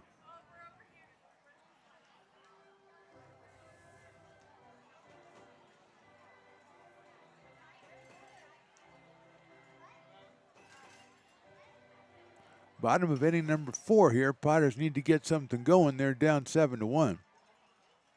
Liao takes the ball, 1-2. Ethan from Gardner-Webb University, home of the running Bulldogs. You don't think Bulldogs run, but it's a really cool-looking mascot. Take my word for it. Lined into center field. That's a clean base hit. Garish is coming around third. He will draw a throw, but it'll be cut off by Plout at the pitcher's mound. It's an RBI single for Ethan Liao, and the Potters are back on the board. It's 7-2 now. Still first and second, and now 1 run in, nobody out, as Liao picks up his 9th RBI of the season. Hanson moves down to second, and here's Ty Russell. Russell also a strikeout victim back in the second inning, looking to make amends.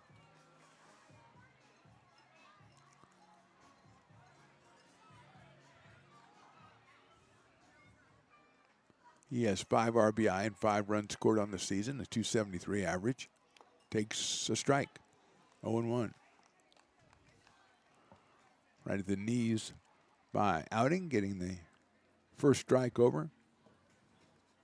Brady Rinaldo on deck, the number 9 hitter. Potters have scored once. Russell, check swing, did not go around, so it's 1-1. 4 hits now for the Potters. 2 for Garish, 1 for Liao, 1 for McGraw.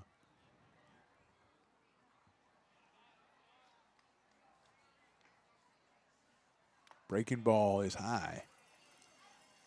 2-1. Got to get those cowbells going, Riley. Come on. Yours should be louder because mine's still in the packaging. And I'm gonna make a bank on that one day.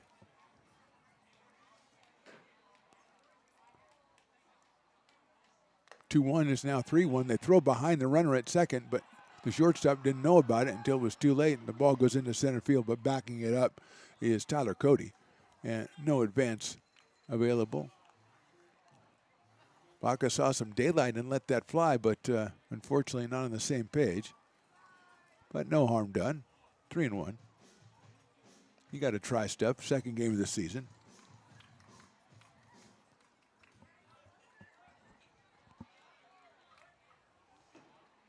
That is a strike. 3-2 now.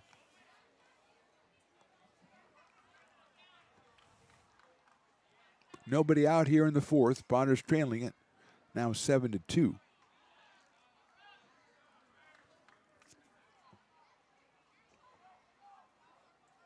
Dancing off second base with Jason Hansen, and Travis said, "Nah, I don't want to dance. I'm going to step off the rubber here. And you return to your station, young man." And that's what happened.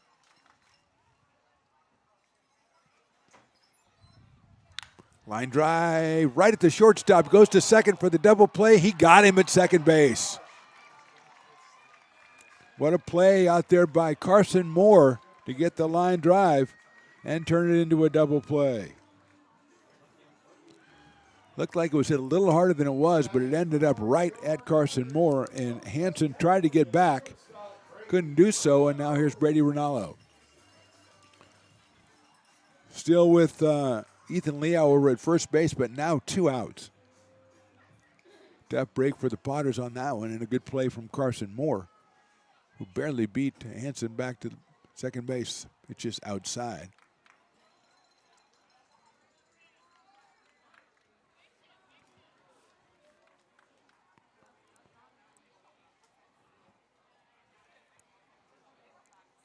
One 1-0. Brady struck out his first time up. Chops that one foul on a breaking pitch from Outing. Aiden Purvis went the first 2 innings, gave up a hit and an unearned run, struck out 3, walked 2, and now Outing working his second inning. Gave up a hit in the third, 2 hits and a run here in the fourth. And he's got Liao over at first base.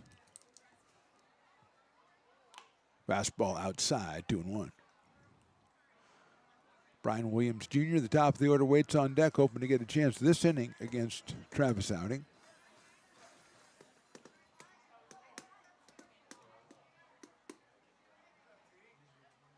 That's very high, ball 3.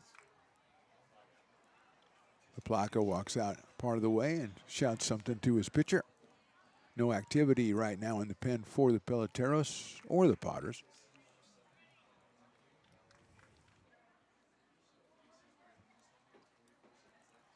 (3-1) coming up. All 4. Throw back to first base, and you can't really pick him off on the walk. So, going down to second is Leal. Ronaldo goes to first. 2 outs, and Brian Williams, who has walked and flied to right. But we're going to have a meeting at the mound from Peloteros first. Like I said, I didn't see anybody warming up. They could have had somebody going earlier, but I think he hasn't thrown that many pitches. Only faced 4 batters in the 3rd inning. So it's probably just a little get-together conversation, settle them down, talk it up, see what's going to happen, and talk about Brian Williams, who comes in with an average of 409, 4 RBI and 23 runs scored. He scored his 24th in the 1st inning when he walked, moved around on a wild pickoff throw, made it to 3rd, scored on a ground out by Ty McGraw. It was the only Potters offense until this inning when Gary singled, Hansen walked, and Leal singled in trip. But then a line drive turned into a double play from Ty Russell. Ronaldo with the walk, and we're at Brian Williams Jr. Couple of home runs already for Peloteros, so the ball is moving through the air here tonight. Let's see if maybe Brian can get a hold of one.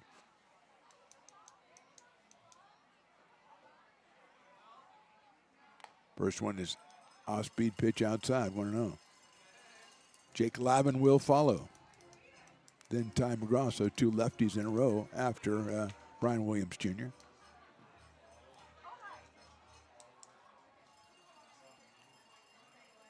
That's down low.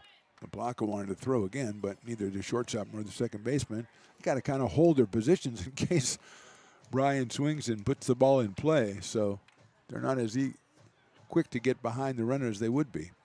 2-0 on Williams.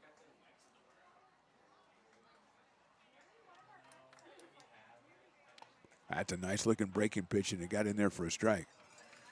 2-1 on Brian.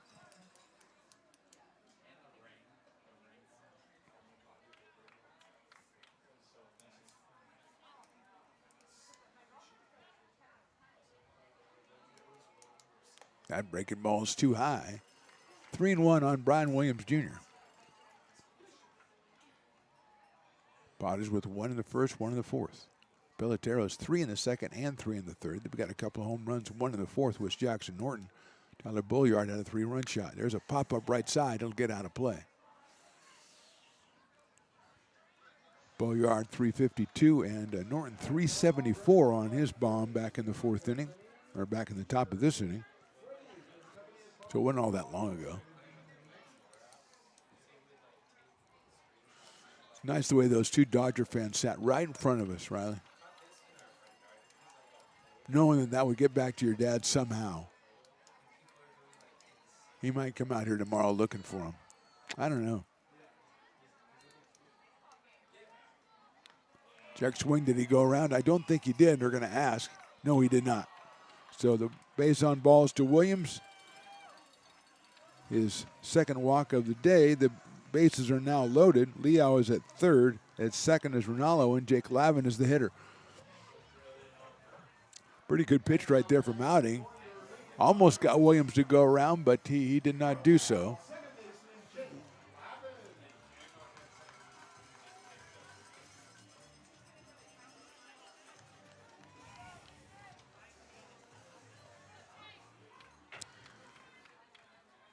Lavin 405 coming into the game. He has flied to left and struck out. 6 RBI and 16 runs scored. Check swing, it's too high.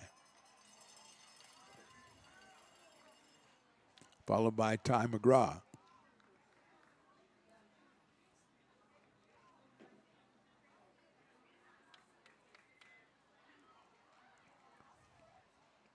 Lavin takes a strike. 1-1.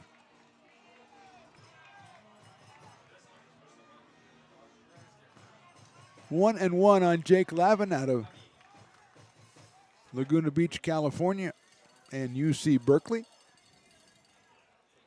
He is at second base today. That breaking ball misses inside. Broke too late. It's 2-1. Jake's also played third. He's played left. I think he's played center.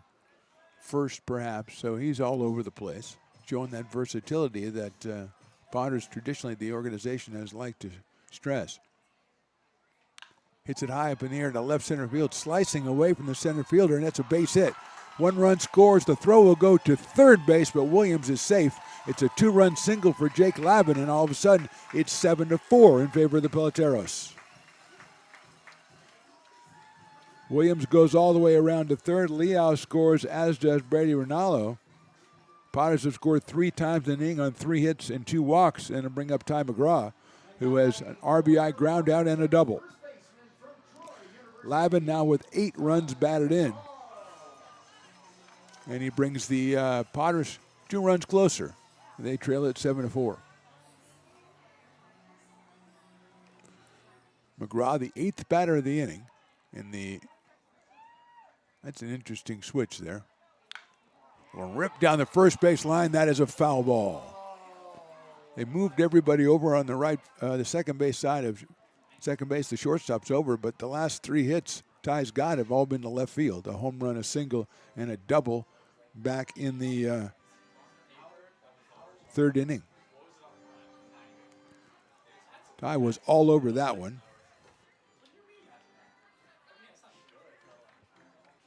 He is here to get better and go back to Troy University and just do the best he can. He is out of Gardendale, Alabama. Maybe Mom's watching tonight because she doesn't have to work tomorrow at 5 a.m. like he told us. Swinging a missed soft speed pitch. But the rest of the family, I know, is gathered around the set, checking out their boy Ty, who comes in at 4:44. Picked up his 19th run batted in back in the first inning on a ground out.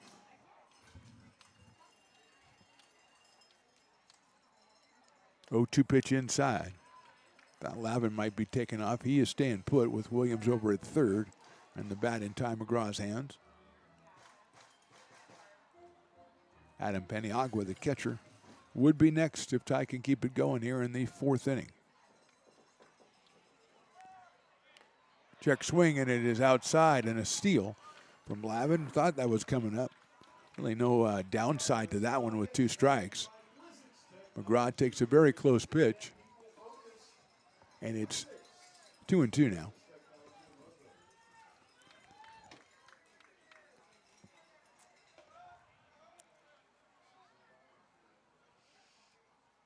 That's high, and it gets away from the catcher, and coming in to score is Brian Williams. Second run scored for Brian today, moves Lavin over to third, puts another run up on the board for the Potters. It's all of a sudden 7-5 in favor of Peloteros. And that runs the count to 3 balls and 2 strikes on Ty McGraw.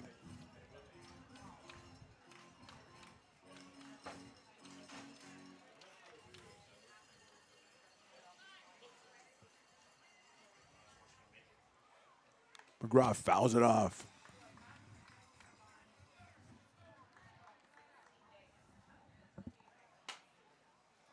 Just the bottom of the 4th inning. Already a lot of action in this one. 7-5 Peloteros.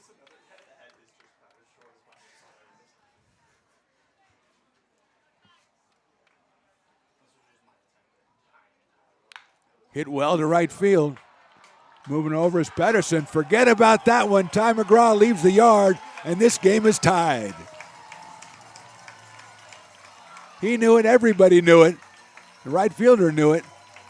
And McGraw stays on the hot streak. I guess they did move everybody over, but you can't move everybody up. And McGraw went over him, and it's 7-7.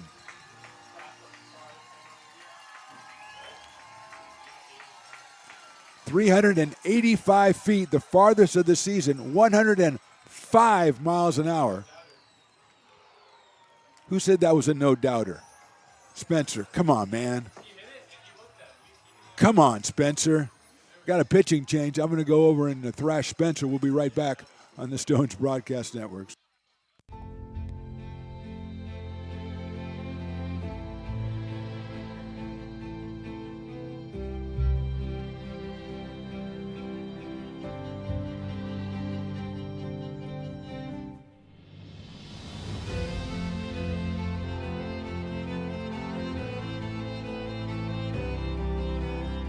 Situated on the corner of Lincoln Boulevard and 5th Street, this iconic building has been the home to several hotels over the decades, the most famous and longest running of which was the Lincoln Inn.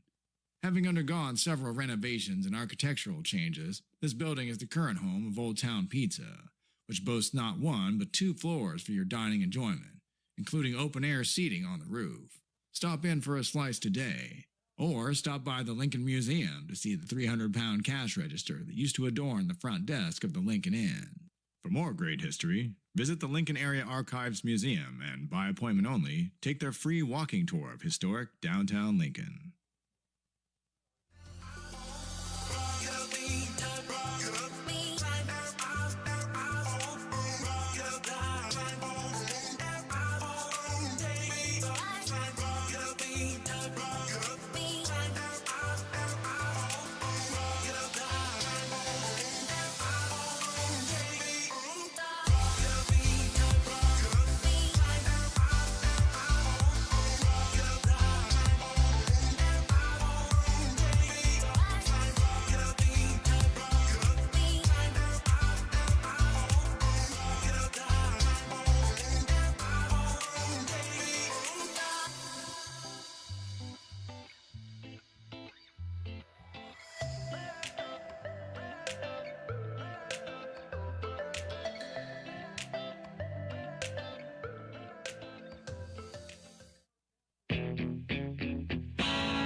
We are back. Adam Paniagua is the batter. Luke Williams, the right-hander out of Lone College, is the pitcher. He comes in for Travis Outing, who goes 1 2/3 innings, gives up 5 hits and 6 runs. Ty McGraw with that 2-run home run, his second home run of the season, went 385 feet at 105 miles an hour off the bat. Paniagua has grounded to short and flied to center. He is the 9th batter of the inning here as the Potters have tied it up. Line drive right back up the middle, and Luke Williams wanted no part of that. That one was more than 105 miles an hour off the. It was 105. Okay, it looked 105-y to me. And the Potters have batted around here in the inning. First hit of the game for Adam. He has now 3 for 6 in his career. And here's Tripp Garish, who started all of this with a single back earlier in this inning. Tripp is 2 for 2 in this one. Scored his 5th run of the season in this inning. He takes a fastball and he takes a strike on 1. Great crowd out here on Portuguese Heritage Night, and also it's a Friday. I mean, what can I say? Farmers Friday. $4 off Farmers Brewing, which is a good, I mean, that's an incentive, sure. Yeah. That's sliced into left field, moving over is Castillo. He'll make the catch right in front of the warning track. So the Potters score 6 times in the bottom of the 4th. We'll go to the 5th. It's a brand new ball game, all tied at 7.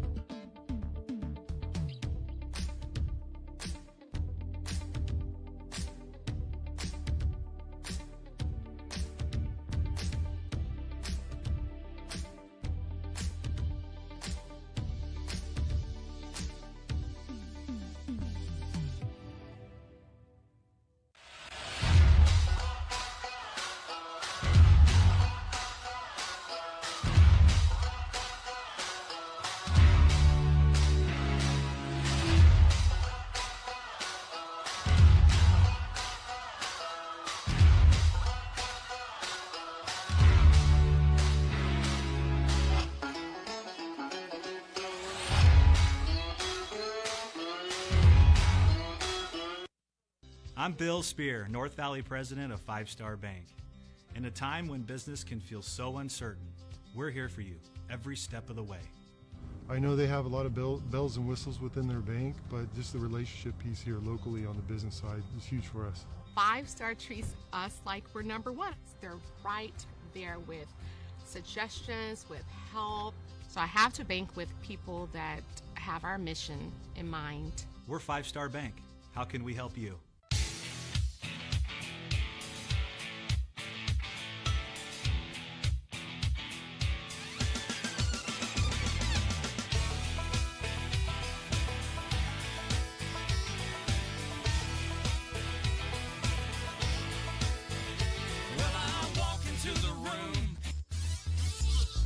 Top of inning number 5, which means it's the Farmer's fifth. Landon Plout, the Lincoln product, is the batter of record. And if he makes an out in any way, shape, or form, it'll be half off Farmers. But it's already $4 off Farmers, so does that off the resulting $4 off? So is it $6 off? Somebody find out. I say it is $6 off. Okay. Okay, you get a beer and we'll give you $1. Okay. So it's $1 beer night, but we give you the $1. Fair enough. I like that. Don't quote me, though. Plout takes ball one and one.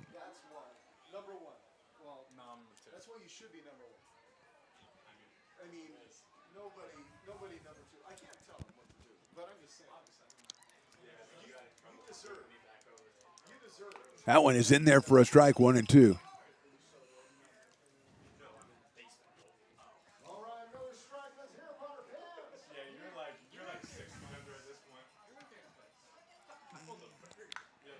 Lifted to the left side, giving chase is Jason Hansen, and it is on the grassy knoll. So Landon Platt will have another chance.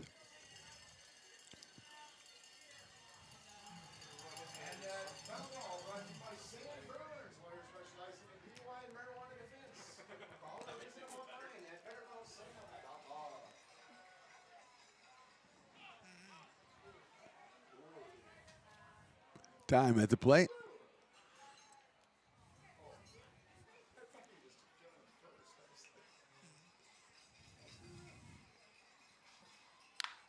Sharply toward right field, base hit for Landon Plout. Sorry about that, only $4 off Farmers, not $6. It is, you can still get a pretty good deal on Farmers beer this inning. Plus, if he gets forced out or something, in Willie's rules, that means he's out, so you can still get it. 6th hit for the Peloteros. Kyle Pedersen's the hitter. He has walked and singled, as Kyle, out of UC Davis. It's in there for a strike. 0-1.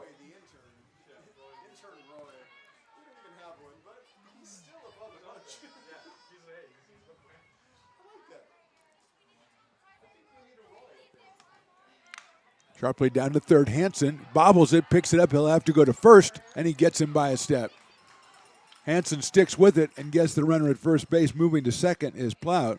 And if he would have been forced at second, it would have been Farmers. So, I mean, now he's a free agent out there. Anything can happen to Landon Plout.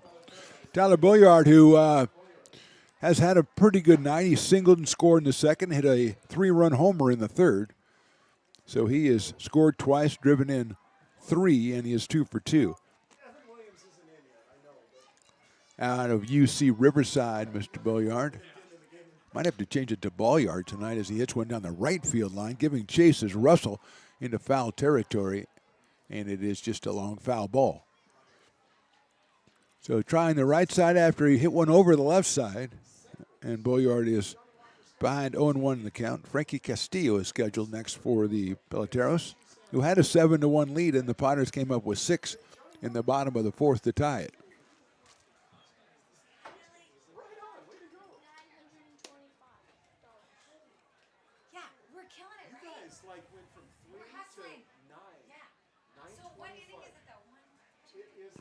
Looking back at second as they plot the 50-50 right behind me. Inside for a ball. 9:25 so far for the 50-50 as the, what are they, the Rangers? Is that what you said, Willie? Renegades. Renegades are going to Cooperstown. They need some funds. And Willie's throwing down 900. No, I mean, they're raising it by selling tickets. That's what it is. 1-1 to Billiard. Swings and misses. Good off-speed pitch by Russell Pettis.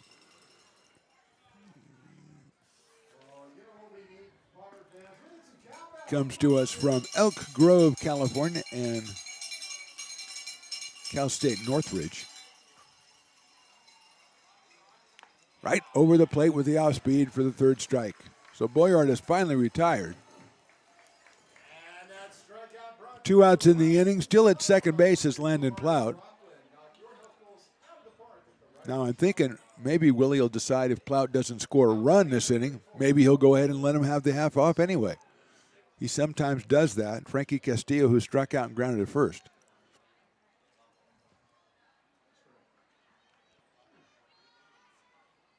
That one misses outside. The fastball from Pettis. Actually took something off that one at 81. He's been up near 90 tonight.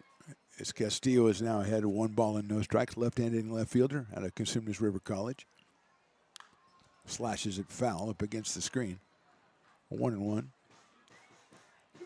Rain Miller is the on-deck hitter, the second baseman out of William Jessup. We are in the top of the 5th inning. We're all knotted up at 7. Second of a 3-game set between these two teams. The third one's tomorrow, 6:05. Swing and a miss. It's earlier because there are fireworks after the game. And yes, the superheroes are all here. Riley, I need your team of 4 superheroes before the 6th inning is over. So you have 2 innings to think about these things. I want your team of 4. There goes the runner. The pitch is called strike 3. So Plout didn't score, Willie, so what do you think? Do we give him half off anyway? He shakes his head glumly. We'll go to the bottom of the 5th. Potter 7, Peloteros 7. American River College is a top-tier community college sports program that provides student-athletes with the opportunity to thrive both athletically and academically. ARC Athletics is currently ranked 5th in the state and 2nd in Northern California. With over 19 sports programs, our athletes compete with the region's best athletes. Our diverse and dedicated coaching staff helps athletes develop the skills necessary to compete at the next level. Start your community college athletics journey with us. American River College, Sacramento's best athletic program. Go Beavers.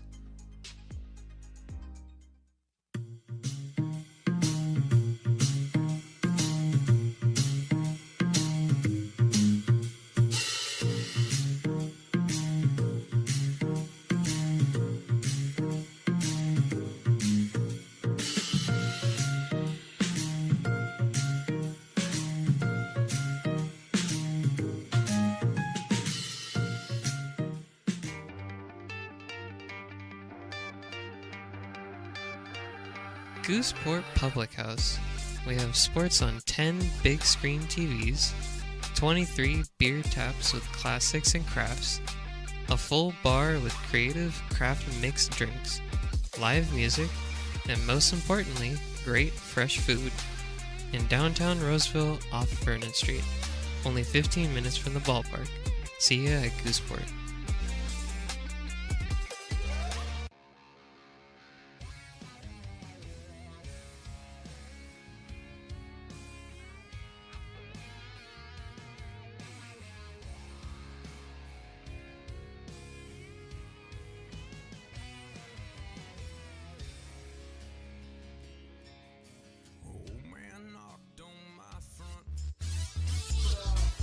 We are in the bottom of inning number 5 from McBean Stadium. Having too much fun out here on a Portuguese Heritage Night. Also, I'll call it a Freaky Friday. I don't know why. It's a Farmer's Friday. That's what it is. $4 off Farmers. Okay, I don't know why I said that other thing. Jason Hansen's the batter. Look out, Jason Hansen. You almost got hit by a pitch, and you didn't. You have walked and you have walked so far tonight. So I think getting hit by a pitch would be more of a lateral move, not a step up. Luke Williams on the mound, delivers, and it's called strike. That one, I think, was a strike, but the catcher missed it, and it made it look worse than it was. So the umpire's going to, I think we got a situation where it was a cross-up between LaPlaca, the catcher, and Luke Williams. Williams, the third pitcher. Purvis went the first 2, gave up a hit and a run. Then Travis Outing Jr., inning and 2/3, 5 hits, 6 runs. And then now Luke Williams came on to end up the inning. Just got a third. He got Garish to fly out. He gave up the hit to Paniagua. And I think that's why they missed the ball, because the ball might have gone through the webbing of the glove. So the umpire oversees the repairs, and we are almost ready to go. 3 home runs in the game tonight, 2 by the Peloteros and 1 by Ty McGraw. 385 feet, the longest home run we've had all season.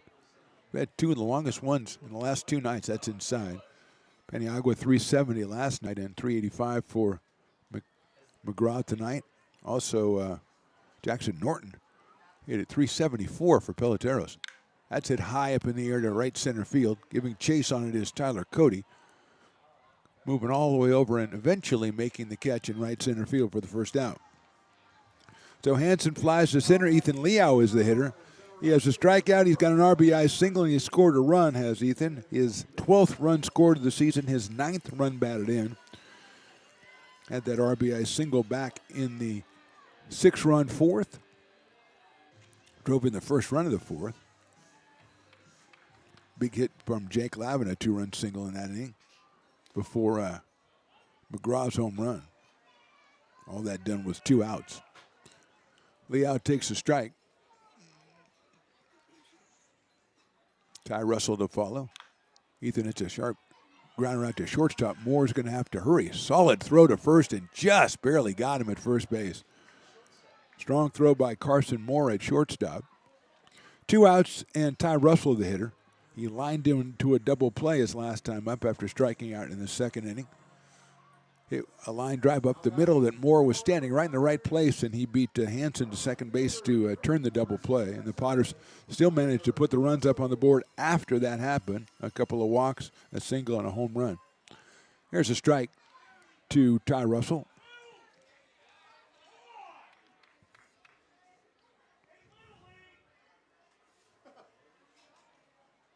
That one bounces up there, 1-1. Everybody agreeing that's a ball. No backlash on that one. 1 ball and 1 strike.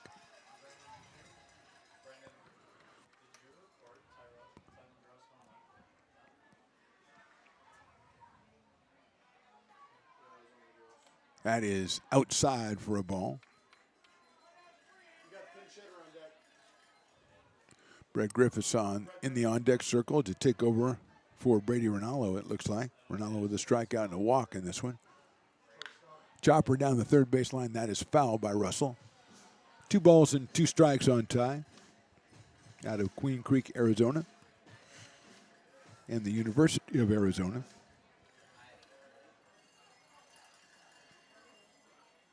Hitting .273 this summer. Up here with 2 outs and nobody on in the bottom of inning number 5.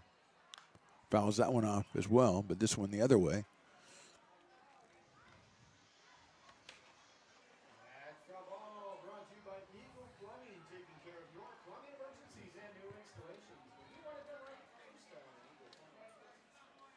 And call strike 3. 1-2-3 inning for Luke Williams. We'll go to the 6th. We're all tied at 7.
Hi, Bill Evans, President of the Placer County Association of Realtors. We're in the store, our conference facilities, an amazing team helped us keep together an amazing organization, and we thank them all. This organization can't do what it does and can't run the way it runs without the help of so many members volunteering their time. The success of the Placer County Association of Realtors is largely dependent on our active volunteer members to help our organization and industry. The work of our committees greatly impacts our ability to champion efforts across the board and giving back to the Placer County community wherever we can. Like all service organizations, I wanted to serve. And getting involved with the affiliate committee was the perfect way to do that. I love being able to serve my community with my business friends and other leaders and give back to those. Top of inning number 6, Piper putting together a tremendous dance contest. Who's our winner, Piper? Oh, a good choice. Very good. Very good. She'll be on Dancing with the Stars in 25 to 30 years. Russell Pettis back out there. Rain Miller is the batter, and he is the Dueling Dogs batter. And it is 1-0 on Rain. 2-0 on Rain. He struck out his first time, flied to left his second time.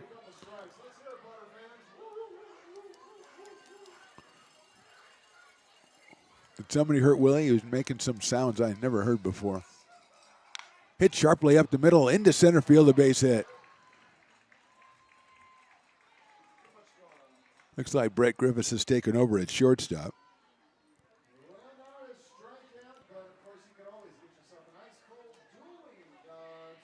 So Brett out there with Lavin at second, Hansen to third, McGraw at first. And here is Mike Santos Laplaca, the catcher, who was 1 for 2 and has himself a 2-run single back in the second, then struck out in the fourth. At a UOP. Fastball is low, it's inside for a ball, 1-0.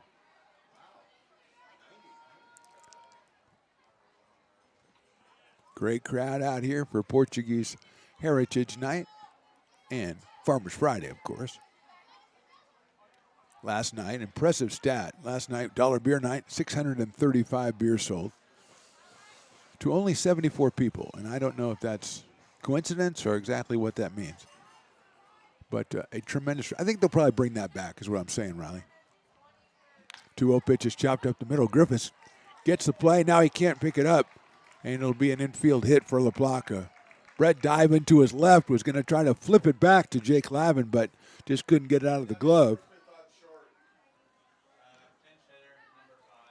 So number 5, that's Jalen Patterson. Nope, number 6, I was told wrong. That is Jackson Norton. Who told me the wrong guy? Was that Luke Statwalker that told me that? Yeah. Wait a minute, if we have a pinch runner, maybe he can be saved. We do have a pinch runner for LaPlaca. That will be 16. That's Brady Fern. Our old guy, Brady Fern.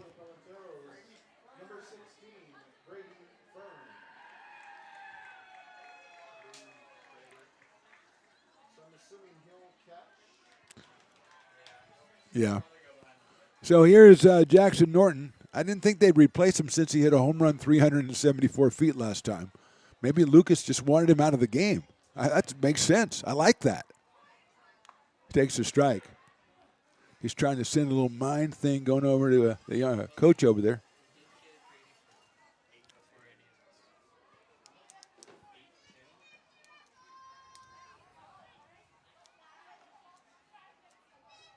That's in the dirt, gets away, and everybody's going to move up. So runners in scoring position for Peloteros here with nobody out in the 6th. And a 1-ball, 1-strike count on Jackson Norton, who reached on an error in the 2nd, then hit a big home run in the 4th. A solo shot off the shed in left field.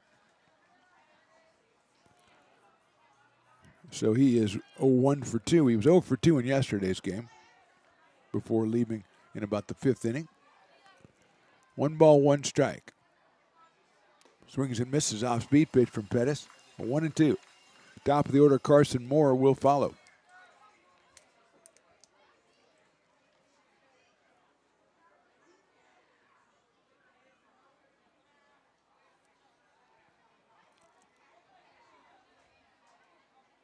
Swing and fouls it into the catcher's glove. Paniagua holds on, and that's a big strikeout right there for Pettis. That's his 5th strikeout in 2 1/3 innings. He has allowed 3 hits and 1 run. Make that 4 hits and 1 run. Here's Carson Moore, who has struck out twice and grounded to first base. He's got Miller down at third and the pinch runner Brady Fern at second. And now 1 out in the top of the 6th. Outside, Moore headed to San Diego State out of Del Oro High School.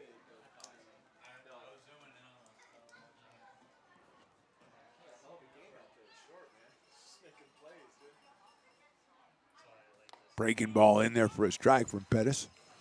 1 ball, 1 strike on Carson Moore. Tyler Cody to follow him.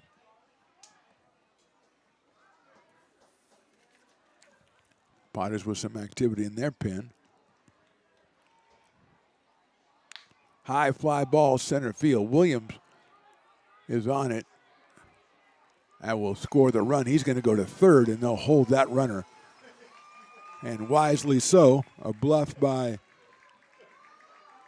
Brady Fern, and scoring the run is Miller, so it's a sacrifice fly. Brady Fern was on the Potters. He knows Brian Williams in his arm, so he's not going. But the Peloteros grab the lead. They lead at 8-7. And here's Tyler Cody. Dawson Raddick, the Submariner, throwing in the pen. 2 outs here in the inning. Fastball misses outside. 1-0 to Cody, who struck out, walked, and grounded to second. He was 1 for 1 yesterday in a pinch hitting role. Takes a strike. 1-1.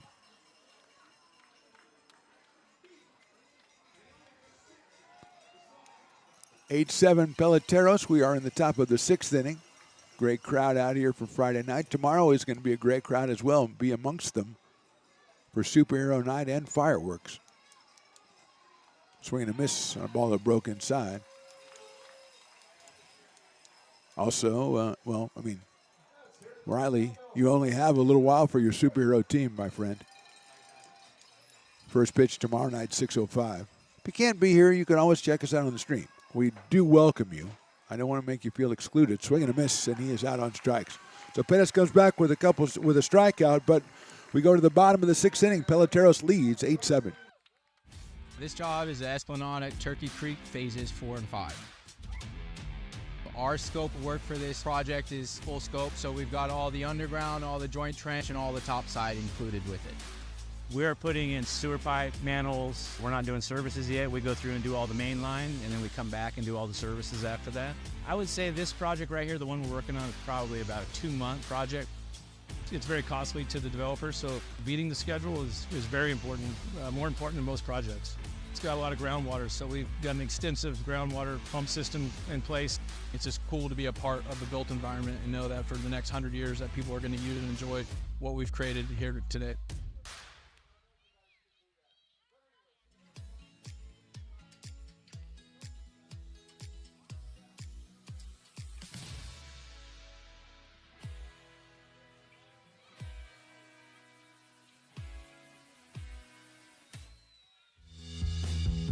If you're in need of a seasoned DUI attorney, contact the law office of Samuel D. Burns Incorporated. We are familiar with the laws surrounding your case, and we will work diligently to minimize the negative impact following a DUI charge. With a proven track record, Sam Burns works on your behalf to provide a positive outcome. He's been able to save his clients' driver's licenses and negotiate more favorable terms. Visit our website.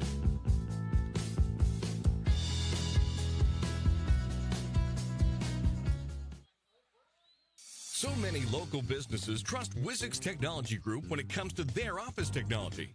Wizix is a full-service, locally owned company with exceptional service, supplies, and support, which guarantees quick delivery and response times. Copiers, printers, scanners, business phone systems, EV charging, document management, and more. Join the ever-growing list of local businesses and win with Wizix, the largest independent provider in the Valley. Wizix, office technology made easy.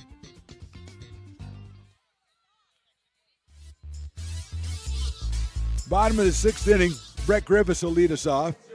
He came on in defensively for Brady Rinaldo, who ended tonight 0 for 1 with a strikeout and a walk. He did score a run. his 10th of the season. But Brett will come up for his first at bat out of Jesuit High School, American River College, and Ball State University.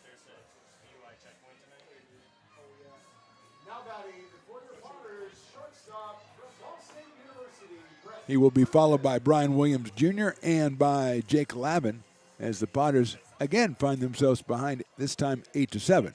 They were behind 7-1, and they came back from that. And Riley is finishing up. Oh, Riley has finished up his superhero team.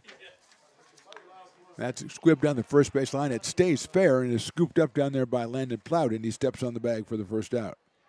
Remember, my team is Captain America, Wonder Woman, Spider-Man, and Hulk. Now, we do share one. Riley turns it in. He said, I don't want to do anything you did. So his second one is Captain America. He also went with Iron Man, Superman, a bold choice, and Thor, the God of Thunder, which is an inspired choice. I'm a big Thor guy, but I don't know. Superman never comes out here. I mean, I don't know how many years you've come out here, but I've never seen Superman. Look out, Brian Williams Jr. I've never seen Superman. Thor's, yeah, Iron Man is a good choice. And Captain America, I told you about. He seems to be here all the time. He's got nothing else going on. Williams takes outside. Luke Williams came on to end the fourth inning. Pitched a very good fifth for the Peloteros, and now he's here in the sixth inning. 2-0 is fouled off by Brian Williams Jr.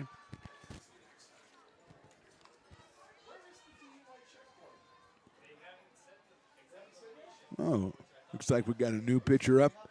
Nate Criswell throwing for the Potters. Williams fouls that one off, and it's 2-2 now against Luke Williams. Criswell out of Escalon, California, and also Troy University, home of Ty McGraw. So he's already a favorite of Potter fans. If he's from Troy's college, he's from Ty's college, which is Troy. Williams takes outside, 3-2. But Nate from Escalon, California, not Gardendale, Alabama. Maybe they're sister cities. I don't know. It's possible. 3-2 pitch is called, strike three.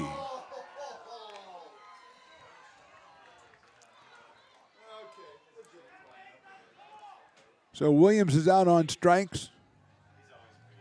That is the second strikeout for Luke Williams. So Luke Williams strikes out Brian Williams, and now here's Jake Lavin, who was flied to left, struck out, and delivered a 2-run single. That was back in the 6-run fourth. Jake now with 8 RBI on the season. He came in at 405. Up here with 2 outs and nobody on. Shows bunt, pulls it back. It's a call strike.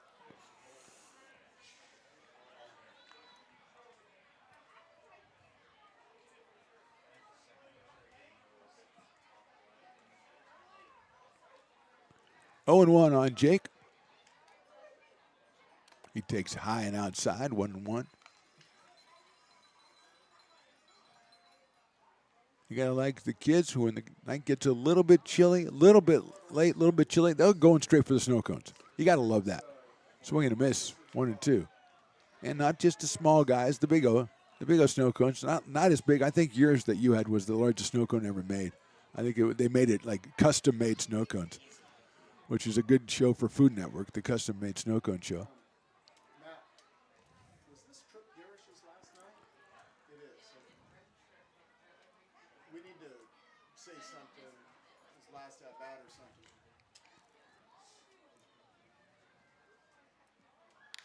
Reaches out, pops that one up, and it will got a play down there at left field line. So it stays 1-2 on Jake. Just received notification from Matt Lindgren, the general manager, owner, whatever of the Potters, that Trip Garish, this is his last appearance of the season. He's got to go back to the Air Force. So it's all right. I mean, I'll forgive him. But he is slated to probably get up next inning. So we will give him the big send-off. At least Willie will. And nobody does it better than he.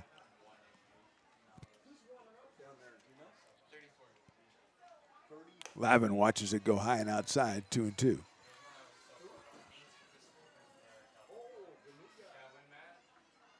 Ty McGraw to follow. Potters trail by 1. We're in the 6th.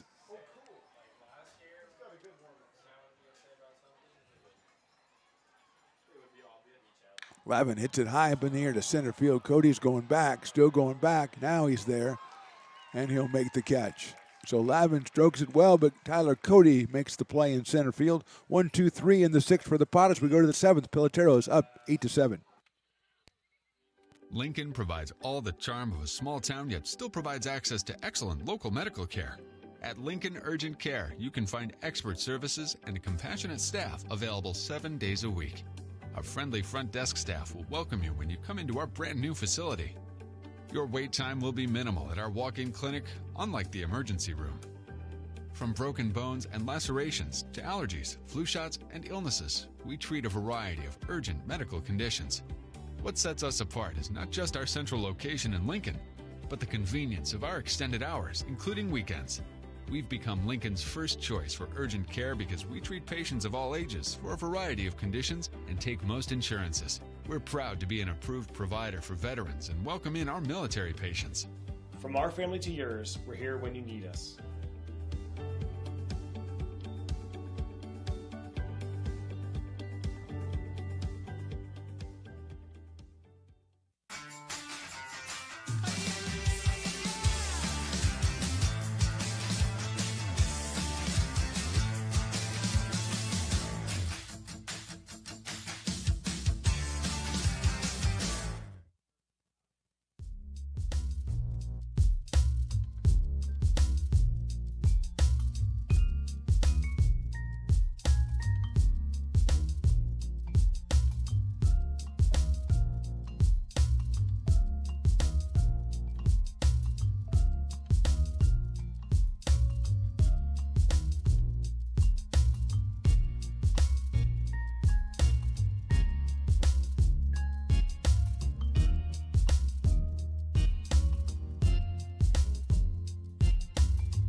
Top of the 7th inning, our new pitcher, his name is Nate Criswell. He is from Escalon, California. He is from Troy University, and he is going to come out and confront Landon Plout and then Kyle Pedersen and Tyler Bulliard, 3, 4, and 5 for Peloteros, who have a 1-run lead as we enter the top of the 7th inning.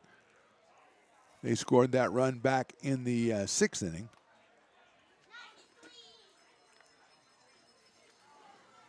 Russell Pettis, 3 innings, 4 hits, 2 runs, 6 strikeouts for Russell.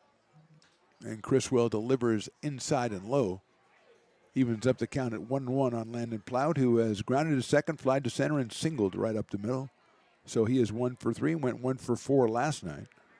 So 2 for 7 on the season so far as the Peloteros play their second game of the year. Takes the breaking ball and takes it for a strike. 2-2.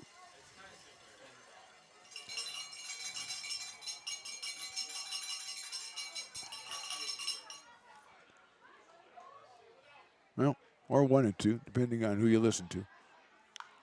Popped up, right side. McGraw's calling it. In fair territory, he'll make the catch for the out. So 1 out here in the 7th, and Kyle Pedersen, who has walked, singled, and grounded to third, will be the hitter. He has scored 2 runs. He was 1 for 2 last night and scored a run, so he scored 3 runs in the 2 games. Comes out of UC Davis. And he's having a little word with the Landon Plout as he goes by. A little tip against facing the newcomer Nate Criswell, making his Potters debut here tonight, 6'2", 215, and outside with the fastball at 91 for Criswell. My people tell me, yes, he goes to Troy University, as does Ty McGraw, but Ty did not recruit him here. That's what my people tell me. Off speed, 2-0.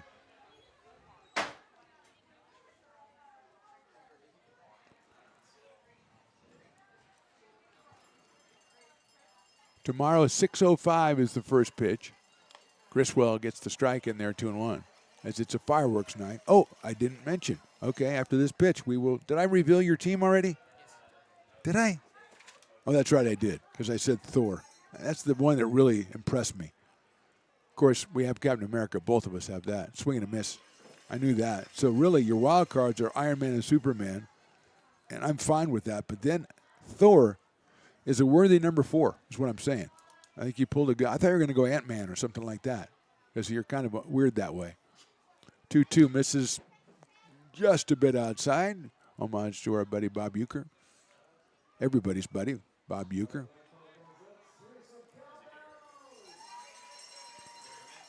Three balls and 2 strikes on Kyle Pedersen.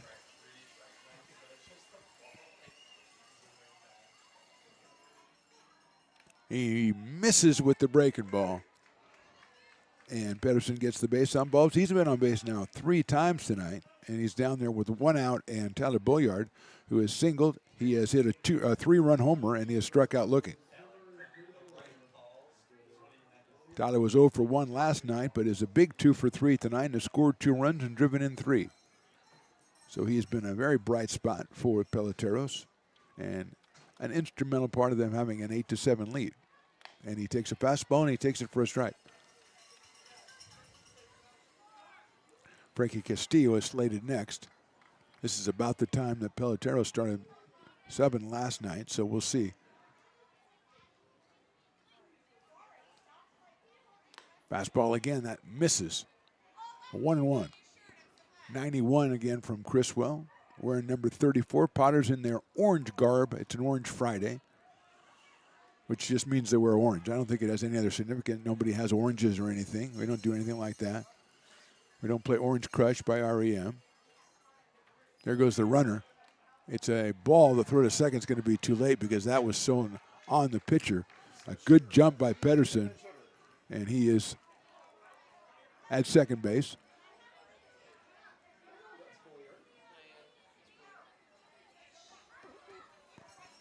Two balls and 1 strike as here comes the Renegades, right? Renegades. It's Longacre and Briley bringing in the tickets. That is outside, but they've also brought, oh my gosh, they brought a lot of, what is that thing? Okay, it's a glow stick, all right. All right, I just wanted to check on it, make sure you knew what you were doing. Hello, how are you? There's a lot of people in here, Riley. Why don't you curate this thing? Breaking ball in for a strike. Count is now full on Bulliard. Who's picking the ticket? Did they pick the ticket yet? Who gets the ticket? Oh, hello. $1,058, so $529. Swing and a miss. Bulliard is out on strikes, and more importantly, $529 are going to go to the winner of this one. Incredible, absolutely incredible. It'll send all of you to Cooperstown. That's fantastic. Got a pinch hitter, number 25. That's Cyrus Nabavi, who played in yesterday's game. Nabavi is the pinch hitter.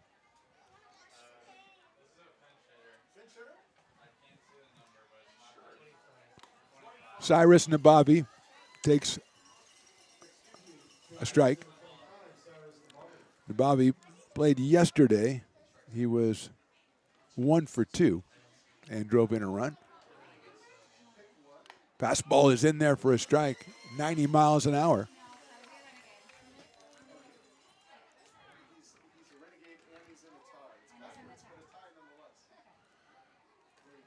Oh and 2. Pedersen out at second base, 2 outs in the inning. Misses the outside corner, 1 and 2. Does it matter if the entire infield leaves? Because what have I always told you, Riley? It's never changed anybody's mind. You can all walk off the field and sit in your dugout and never come back. You're still not changing. It doesn't have any effect. With that said, I don't blame him for trying. Runner goes. The pitch is right on the corner. Call strike 3. So good inning for Criswell. He strikes out 2. We go to the bottom of the 7th. Potter's trailing 8-7.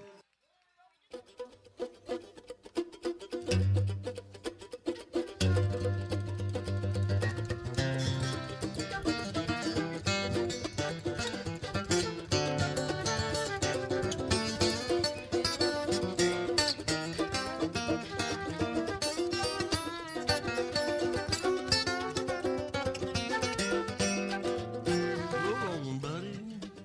Don't you roll so slow. Being a laborer means everything. It was what took care of me when I was growing up. It's what takes care of me now. Because of President Biden and the money he's put into infrastructure, the need for our workforce to expand is out of this world. When our members are able to go to work on these big projects that are funded by Biden's economic investments, it means continued growth in their wages, in their pensions, in their health benefits. It means they're going to be able to take care of their families.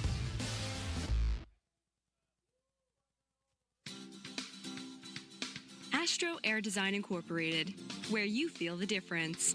We are a locally owned and operated heating, air conditioning, and custom sheet metal company committed to the highest quality of craftsmanship at a competitive price.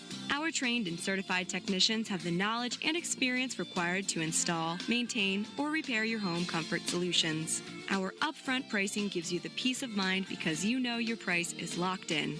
Call Astro Air Design Incorporated today. Here in Michigan, we do more than just survive the winter. We thrive during it. You simply can't keep us away from what we love most: great times and amazing beer. The snow transforms the landscape and lays the path for adventures yet to be had. Bottom of the inning, number 7. Potter fans are stretching. Somebody else is stretching. These won $529, and there he is, right down there. A huge payoff in the 50-50, over $1,000 in the pot for the Renegades. New pitcher is Noah Warner, right-hander out of Sierra College, and he will face Ty McGraw here in the bottom of the 7th inning with the Potters trailing by a run. McGraw takes a strike. He has an RBI ground out, a double, and a 2-run home run, so he's 2 for 3 with 3 runs driven in and a run scored. His season total up to 21 RBI now, and it is 0-1 against Warner. Adam Paniagua is next, and then Trip Garish. So 3, 4, and 5 for the Potters here in the 7th inning, as the lucky winner is off somewhere, just counting his money. Strike 2.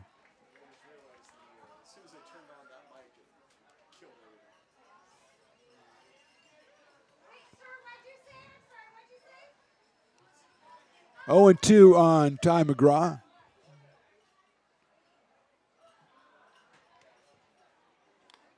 Fastball sails high.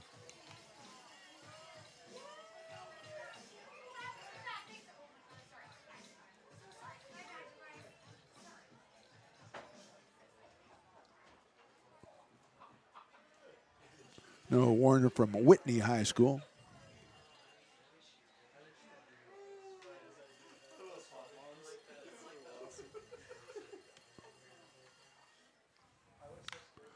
Down the third base line, that's a fair ball all the way to the corner. Left fielder was pulled over into left center, so easy double for McGraw. He'll think about 3, he'll stop at 2. He is the tying run out there for the Potters, and Ty has another big night. 3 hits tonight, a couple of doubles and a home run. And that'll bring up Adam Paniagua. So the 2 co-players of the game from last night coming up here with McGraw on second base and Paniagua at the plate. He is grounded out. He has flied to center, and he has a sharp single right back up the middle. So Adam is 1 for 3. Trip Garish comes out on deck.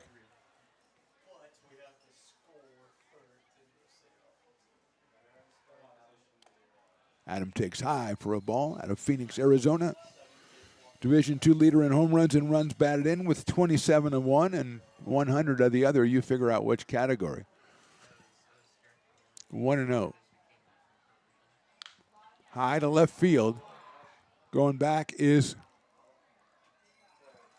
and coming in after going back, that was Navarvi, and he makes the catch. Adam knew he didn't get that one. And Cyrus Nabavi with the catch in left field. Here's Trip Garish from perhaps his last appearance of the summer. He is 2 singles and a flyout in this one, 2 for 3. He was 4 for 4 the other night with a home run. Hitting at .444 coming in tonight. And it could be his swan song for this season. Could be. I'm not saying it is.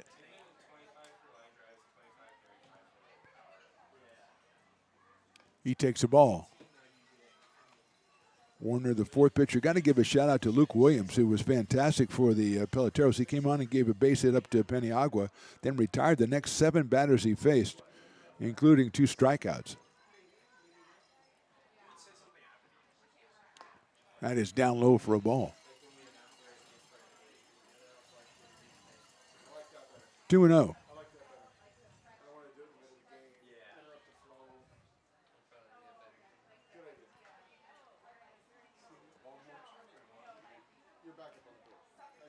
That's fouled out of play. 2-1 on Tripp out of Belmont, California, in the United States Air Force Academy.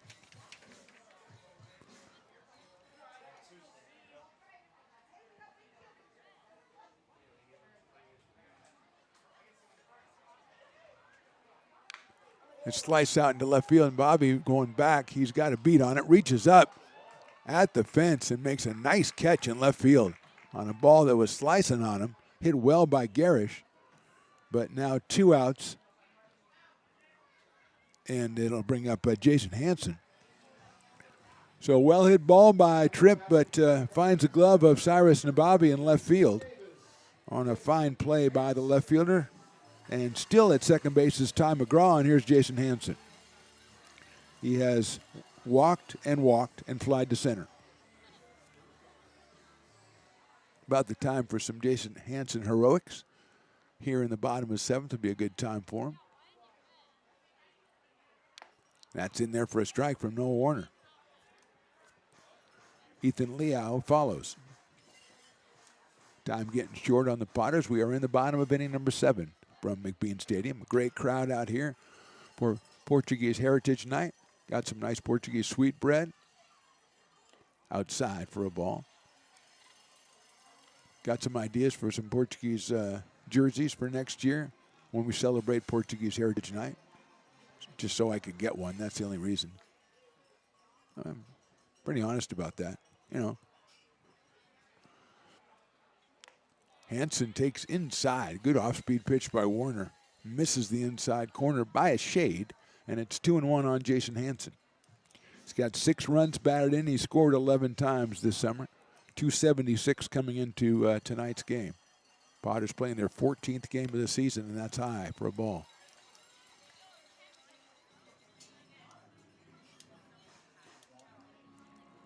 (3-1) to Jason. Peloteros have somebody warming up in the bullpen down the left field line. Kind of hard to see, though, behind the fence there. Hansen takes ball 4. So first and second, here comes Ethan Liao, who has been a big contributor to the Potters so far. He's hitting .348 coming in.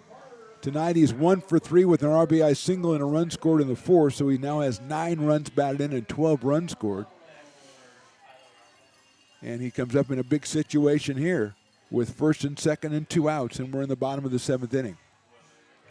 Out of Dublin, California, and Gardner-Webb University. Ground ball slowly hit to shortstop. Moore has it across the diamond to first and gets in by a step. So Potters put 2 on, don't push anybody over. We'll go to the 8th. They still trail at 8-7.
When it comes to your home's maintenance and repairs, Jeffers Resource Group has you covered.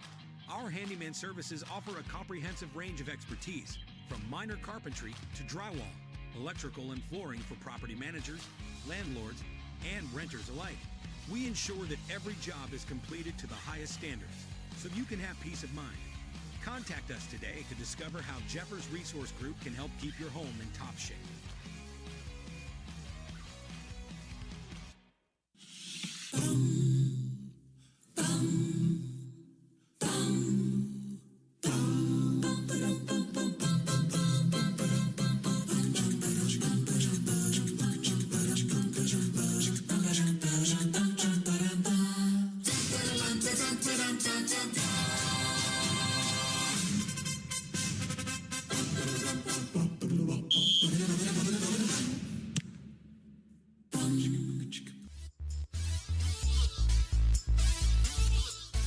Top of the 8th inning, Gerald Hansen on to pitch for the Potters, the left-hander making his second appearance. He pitched an inning and gave up nothing and struck out 2.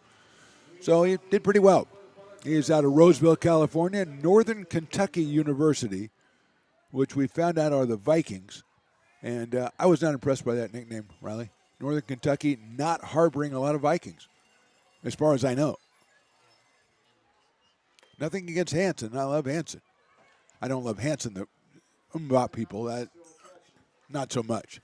Hansen brothers and Slapshot, Hansen and Gretel, you know, that's the way it was told to me anyway. Fastball down the middle for a strike. 87 from Gerald. He's got Rain Miller, then Brady Fern should be in the on-deck circle, and Jackson Norton.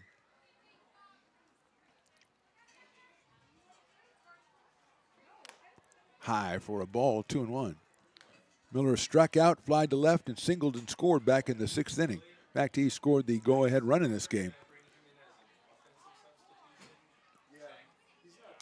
That is inside, 3-1.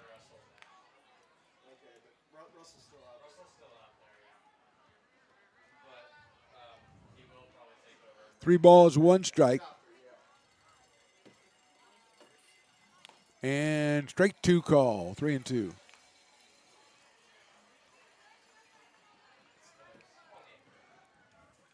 Rain Miller out of William Jessup University. 0 for 1 last night.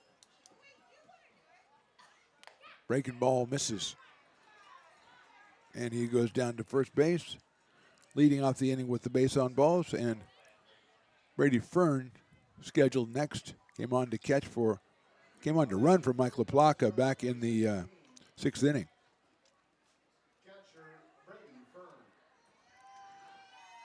So out of Citrus Heights, California, Brady Fern did some work with the Potters this summer already, and now he's over to the Peloteros. And he takes the ball in the dirt. Nice block by Peniagua. He's going to keep Rain Miller at first base.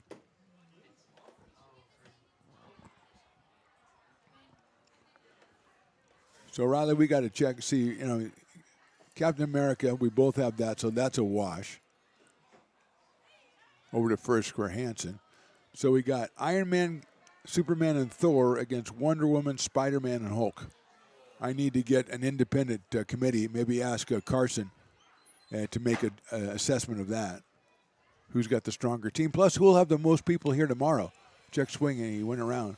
See, that's the key, is trying to predict who's going to be here tomorrow and then figuring out who has the stronger team.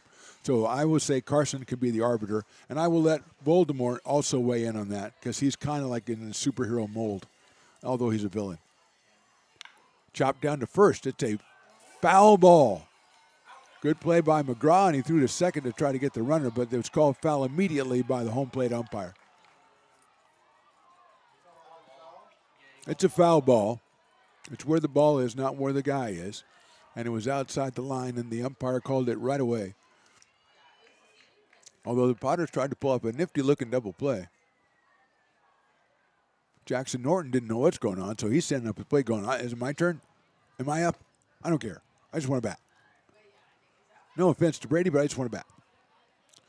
But Brady will get another try here. 1 ball and 2 strikes on the Peloteros catcher. Little breeze blowing out here. at McBean Stadium, which has been a great night. Chops it up the middle. And into center field, a base hit, and then slipping around second was Rain Miller. He was thinking of going to third, then he slipped, had to get back to second, but Brady Fern delivers a single. And the Peloteros have something going here in the 8th inning with 2 on and nobody out, and Jackson Norton coming to the plate. He reached on an error and struck out in 2 of his at-bats, but the other one he hit a monster home run to left field. So Jackson is 1 for 3 with the RBI and run scored out of Sacramento City College.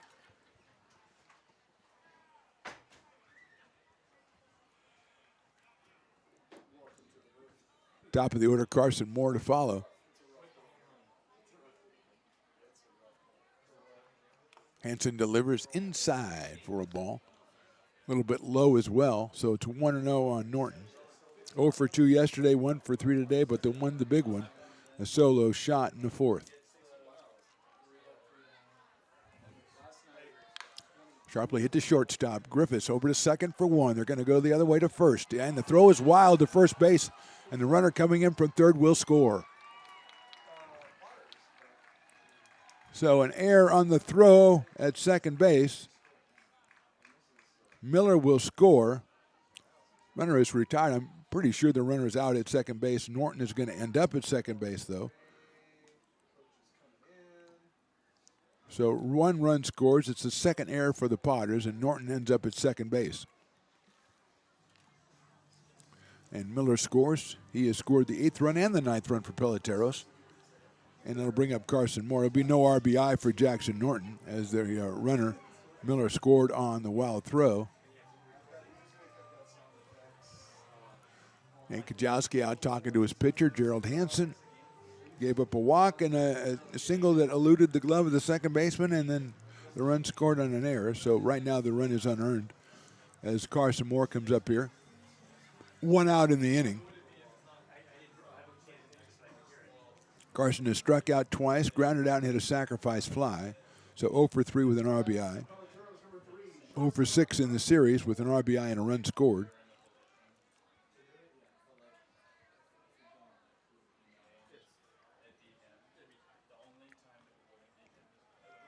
There goes the runner. The throw to third base is in plenty of time, and he is out. I'll call it right now. So Norton is out at third by a considerable distance. Paniagua with the throw down to Jason Hansen, who laid the tag out there. The pitch was a ball, so it's 1-0.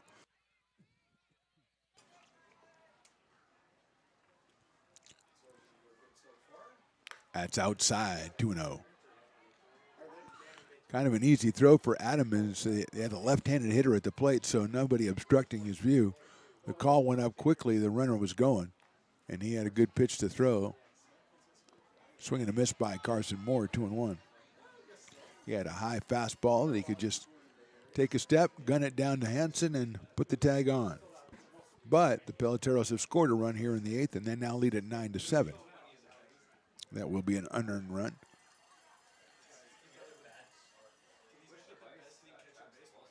Moore takes outside off the glove of Paniagua. 3 balls, 1 strike. Tyler Cody follows Carson Moore. 2 teams meeting again tomorrow, 6:05. It is a fireworks night. It is superhero night. Sharply hit to third. Backs up Hansen. Comes up throwing across the diamond. And he got him at first base. And that's a fine play by Hansen, and also on the other end by Ty McGraw. We go to the bottom of the 8th. Potters looking up at a 9-7 deficit.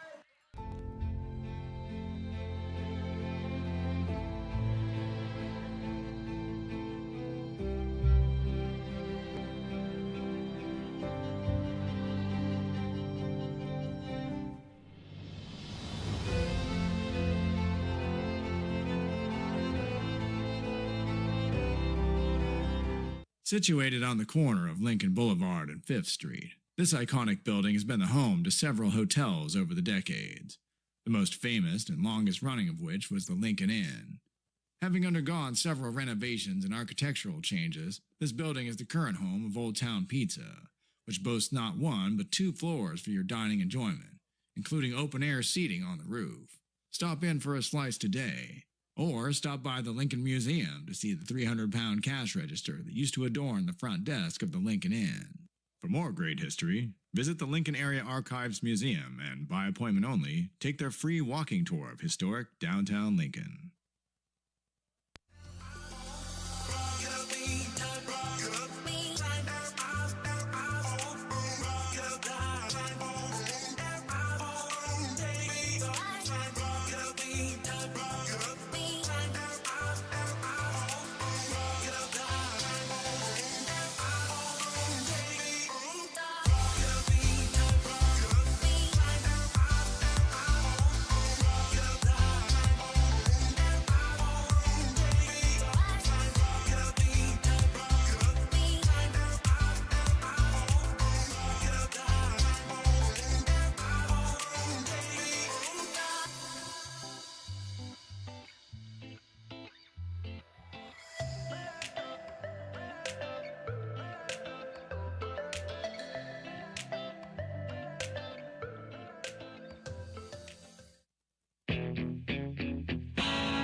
Bottom of inning number 8. I believe we have a pinch hitter coming up here. I think that's Aiden Chang coming up.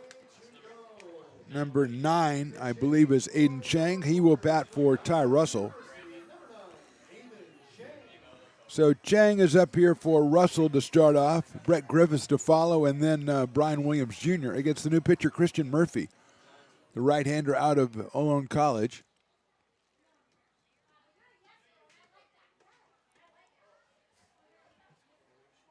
Fastball is a ball, 1-0.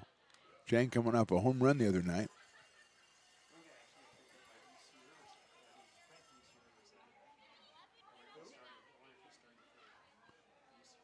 He's hitting .412 on the season.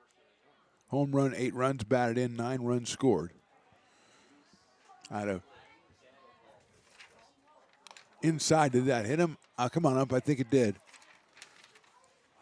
Okay, Mount Marty University, the Lancers, and originally Roseville, California for Aiden.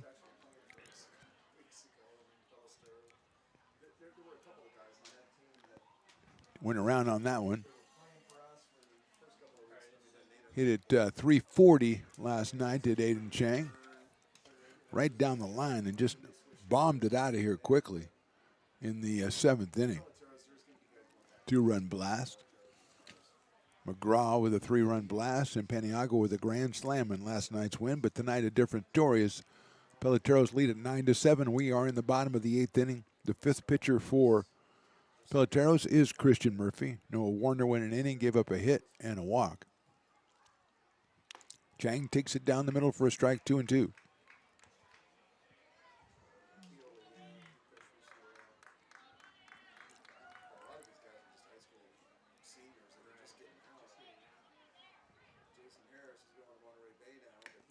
Lays off it. Good job by Aiden to lay off that slider. So it's 3-2 now, leading off the bottom of the 8th inning.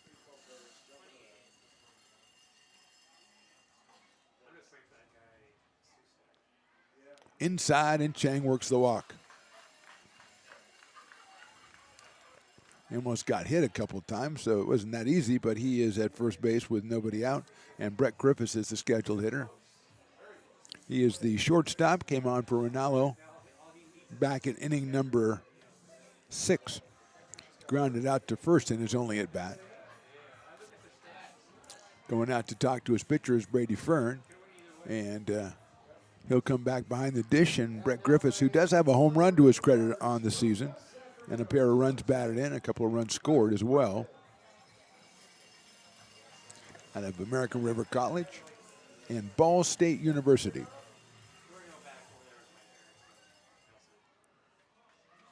Potters have some activity in their pen. Griffiths takes a ball.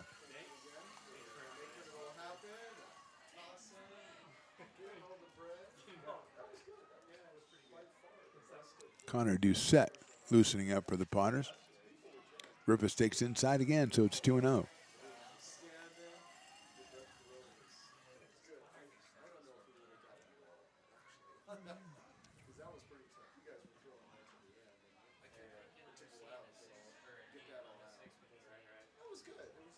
2 balls, no strikes, nobody out here. And that misses outside, 3-0. So Murphy in danger of walking the first 2 hitters here in the bottom of the 8th inning.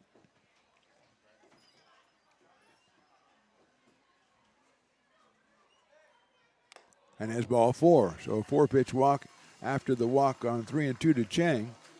2 on, nobody out, and Brian Williams Jr., the hitter. He has walked twice. He has struck out and flied to right. Don't see anybody warming up for Peloteros.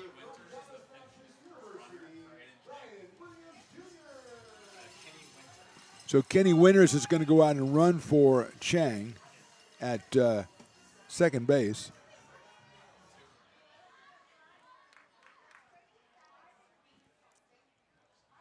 And Williams steps in. He shows bunt, pulls it back. It's outside. 1-0. Don't see a lot of sacrificing in summer baseball, so might have put the bunt on. Might be just Brian saying, this is the right play, and I'm going to make it. He's got Jake Lavin and Ty McGraw coming up after him. Does not show bunt, takes ball 2. And we're going to have a meeting at the mound for Peloteros as they came into the bottom of the 8th with a 9-7 lead, and now 2 walks later, the Potters have 2 runners on. And Brian Williams with a 2-ball, no-strike count. Again, he'll be followed by Lavin and then McGraw. McGraw, another great night. He's got 2 doubles and a 2-run home run. Last night when he was a co-player of the game, Ty was 2 for 5 and he drove in 6. Also last night, big night for Adam Paniagua, 2 for 3 with 4 RBIs with a grand slam. 2 for 5 for Kenny Winters last night. And 3 runs scored for Brian Williams Jr., who is our hitter right now. And he has scored twice tonight as Brian. 2 balls and no strikes. Everybody has come from their respective meetings, committee meetings. Could handle it with an email probably, but got to get together.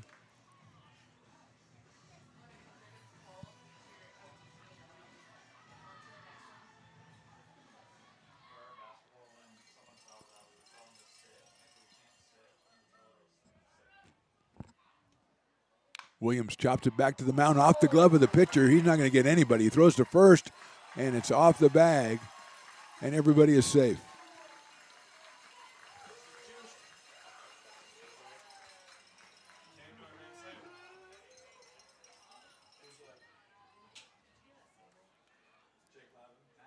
Jake Lavin comes to the plate. The bases are loaded.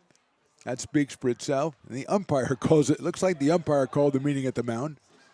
Maybe they're just checking the pitcher, make sure that Murphy is okay after that ball came back at him off of his glove, and Williams beats it out.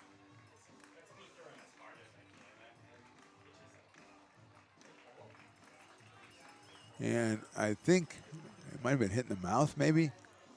Hopefully not.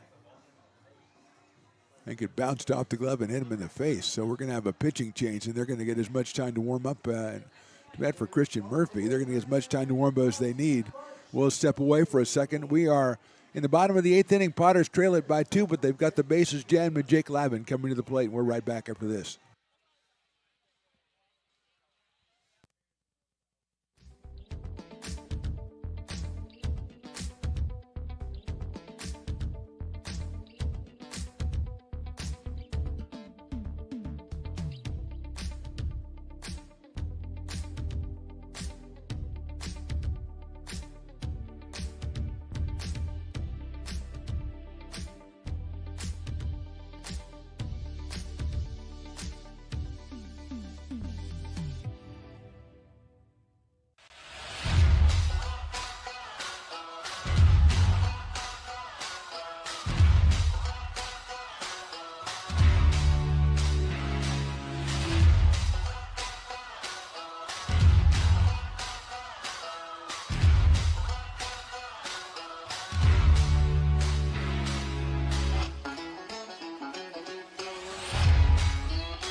Gooseport Public House.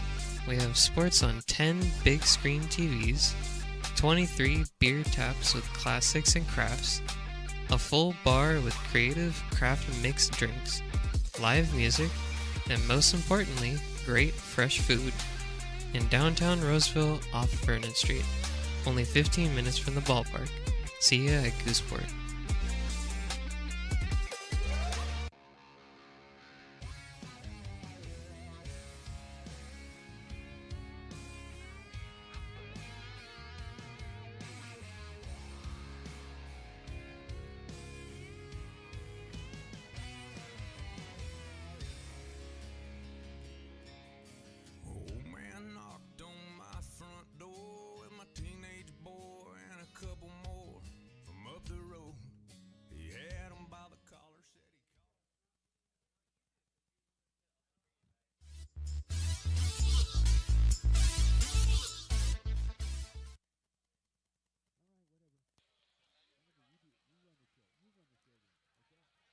Hello.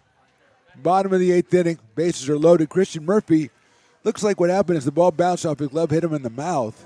And so he is in the dugout, hopefully taken care of. The trainer's over there. Landon Plout is going to go from first base to pitcher. Timothy Smith comes off the bench. He will take over at first base and ostensibly slide into the DH slot in the batting order for Tyler Bulliard. But that remains to be seen. It's non-league, as Willie says, and anything can happen.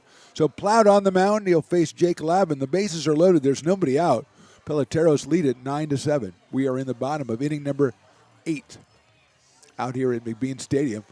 And the crowd watching the local guy, Landon Plout, take the mound. A slew curveball is outside, 1-0. Lavin has fly to left, struck out, got a 2-run single, and fly to center. Joe's bunt pulls it back, and it's a ball. Cody playing him in center field is in right center. And Jake likes to hit the slice out towards center field and put it into left center. So we'll see what happens. It's 2-0. That's 3-0.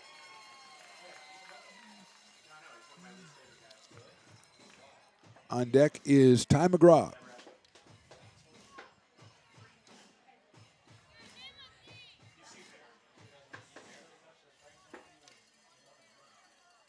Delivers on the corner for a strike.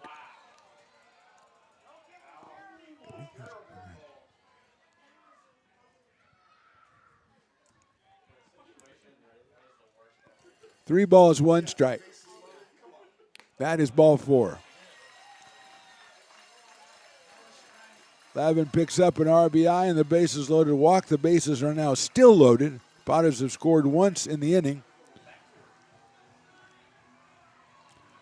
And here's Ty McGraw, who's been on a kind of a tear. He is 3 for 4 tonight. He has a home run. He's driven in 3 runs. His second home run. He's now at 21 runs batted in and 19 runs scored. Fastball is outside. 1-0. 85 from Plout on the fastball. That was outside to McGraw. Adam Paniagua is on deck. McGraw came in at 444 and is a home run and a pair of doubles today and an RBI ground out. Infield is in for Peloteros. Swings and misses at that off-speed pitch, 1-1.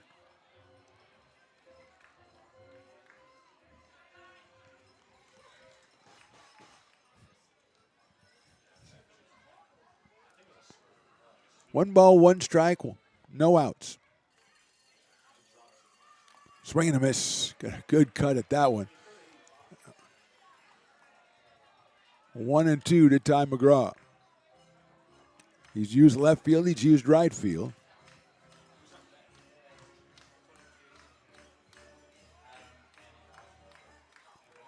Paniagua on deck, and then Garish to follow. And then if it gets that far, Jason Hansen. 1-2 to Ty McGraw. Outside, 2-2. Griffiths down at third base. At second, it's Brian Williams Jr. At first is Jake Lavin.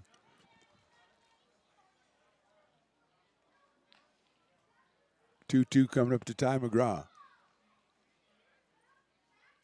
Outside. pulled the string, and Ty followed all the way into the catcher's glove, which was near the ground when he caught it, so it's a full count of 3 balls and 2 strikes. I am assuming the runners will not be going with nobody out. I've been wrong before. Ball 4. So McGraw picks up the RBI. The game is now tied. Ty has 4 runs driven in tonight, giving him 22 on the season. Here's Adam Paniagua, who was grounded to short, fly to center, singled, and fly to left. And the fly to left, he was upset with himself because he just barely missed it.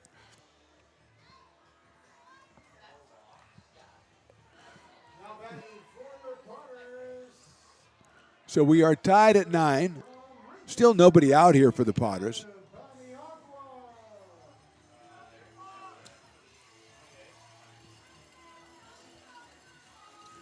Trip Garish to follow. Paniagua's got to keep himself calm up there. He seems to do a good job of that. And is a strike call. On the inside corner at the knees, a very nice pitch by Landon Plout to get that strike call 0-1.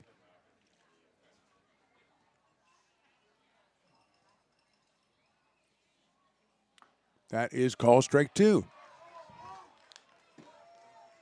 Basically the same spot and the same call. So consistency from the blue. 0-2.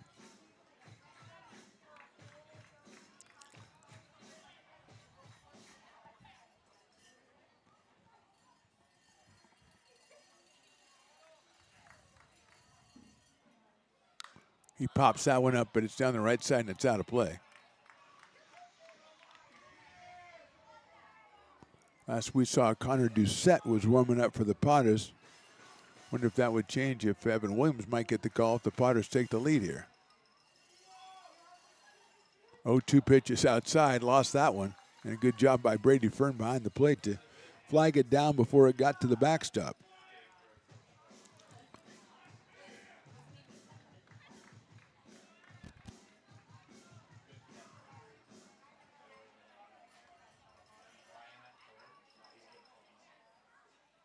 He swings and misses at the off-speed pitch.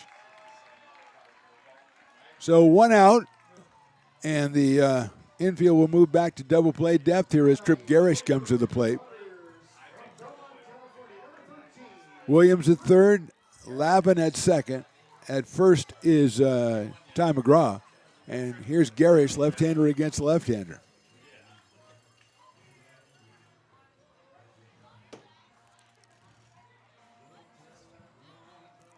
Outfield slightly moved around to the right for Tripp. He takes outside. He has a couple of singles, and he's flied to left twice.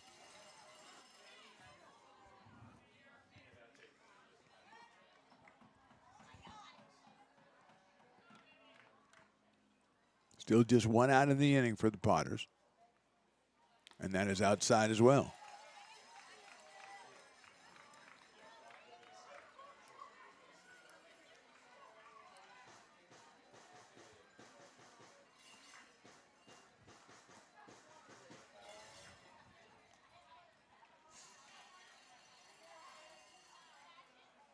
Ball 3 and a high fastball. Jason Hansen on deck.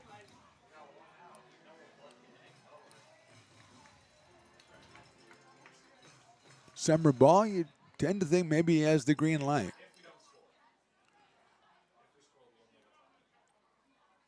And it is a strike on the outside corner.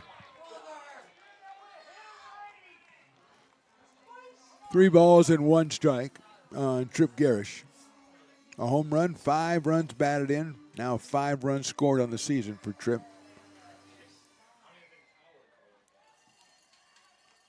That's ball 4, gets away, and it's a bases loaded walk. Scoring is Brian Williams. Lavin moves to third. McGraw. Trip Garish will get himself an RBI, his 6th. 3 runs in for the Potters here in the inning. Just 1 infield hit. 1, 2, 3, 4, 5 walks. And here's Jason Hansen. He has walked 3 times and flied to center. And I think Jace is probably just looking on, hey, get one over for me, man.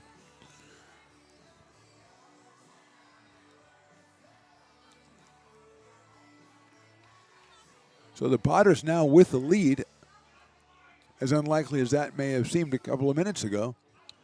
Say, well, they're not going to hit the ball and they're going to take the lead. I would say, okay, I don't believe you. Still just one out in the inning, and Hansen with Ethan Liao to follow him. High pop-up. Norton calls for it in foul territory, and he makes the catch. So now 2 outs, and Ethan Liao, who has an RBI single and has grounded out twice and struck out, will be the hitter.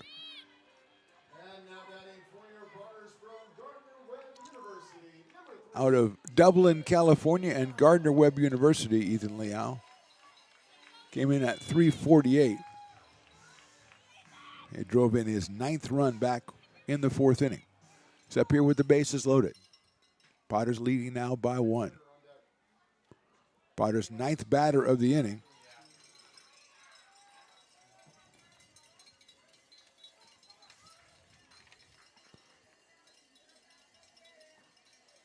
So Kenneth Winters, who ran for Aiden Chang, is on deck. That is down low for a ball.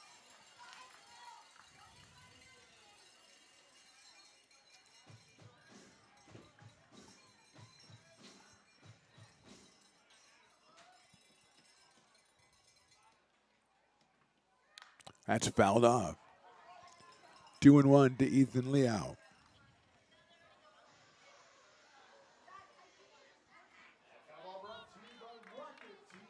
Two outs here in the 8th. Potters have scored 3 times.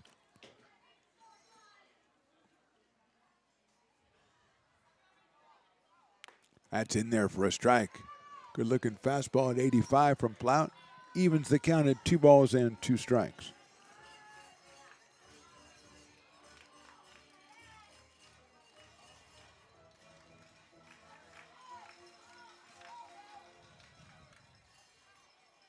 Outside, 3-2. Runners will be going, except for, obviously, Lavin at third. He'll kind of wait, he'll kind of give it a beat, I think, but the other runners will be going, so a base hit. Good chance to clear the bases here if Ethan can deliver one. If he gets the pitch, that is. So a little squibber out toward shortstop. Norton cuts in front and makes the catch for the out. So 3 runs for the Potters in the 8th. We go to the 9th. They're on top, 10-9.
This job is the Esplanade at Turkey Creek phases 4 and 5.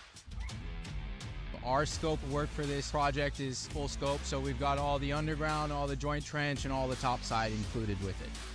We are putting in sewer pipe, manholes. We're not doing services yet. We go through and do all the main line, and then we come back and do all the services after that. I would say this project right here, the one we're working on, is probably about a 2-month project. It's very costly to the developer, so beating the schedule is very important, more important than most projects. It's got a lot of groundwater, so we've got an extensive groundwater pump system in place. It's just cool to be a part of the built environment and know that for the next 100 years that people are going to use and enjoy what we've created here today.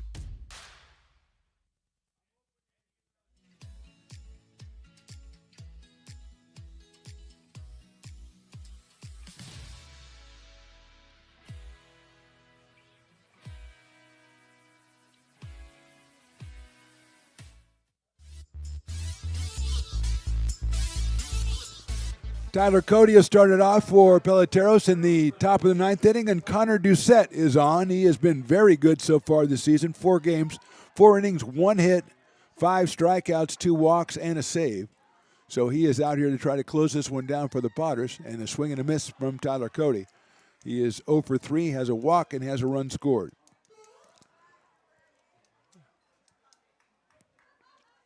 He's followed by Landon Plout and Kyle Pedersen. So 2, 3, and 4 for Peloteros. Swing and a miss. 91 from Doucette.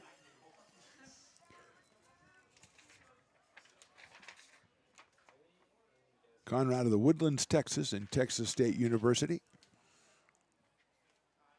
Swing and a miss. He got him on strikes. So 1 down here, and Landon Plout will be the hitter. The first baseman turned pitcher for the Peloteros. He's grounded out, flied out, singled and flied out again. So he is 1 for 4 so far in this one.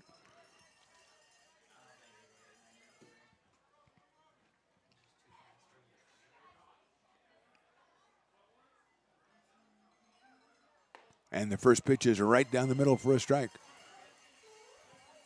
0-1.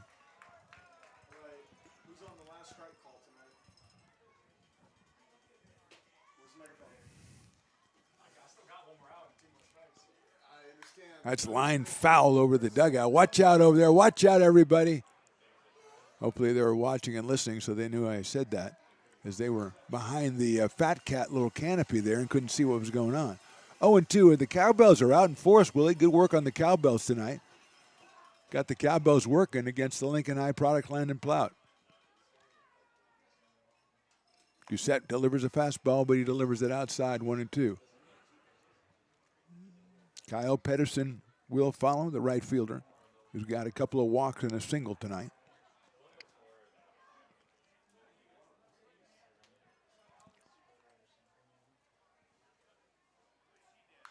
Lifted foul into the same area, but this one's a little higher, so they should know it's coming. Yuri started, then Pettis, Criswell, Hanson, and now Doucette. And Criswell making his first appearance. He pitched a scoreless inning and struck out 2. Swing and a miss. He got Plout.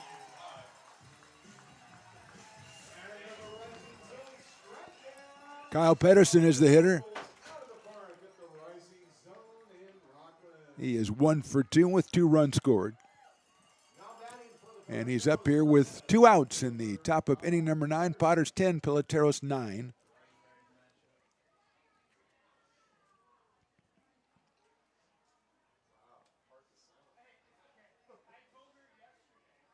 Doucette delivers a fastball off the glove of Peniagua and outside for a ball. Should be Timothy Smith on deck, and I believe that's who it is over there. 1 ball, no strikes. Fastball in there for a strike, 1-1.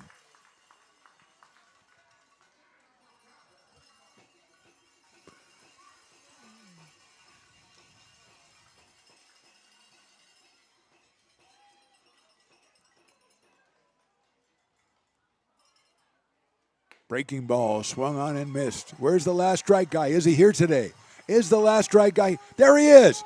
There he is. He's getting the crowd up. Oh, what a job he's doing. Keep it going, Mr. Last strike guy. Come on, keep it going. So let's go, let's go. Come on, 1-2 pitch. Outside, ball 2. Now's when you got to do it. Now's when the pros bring it up just another notch.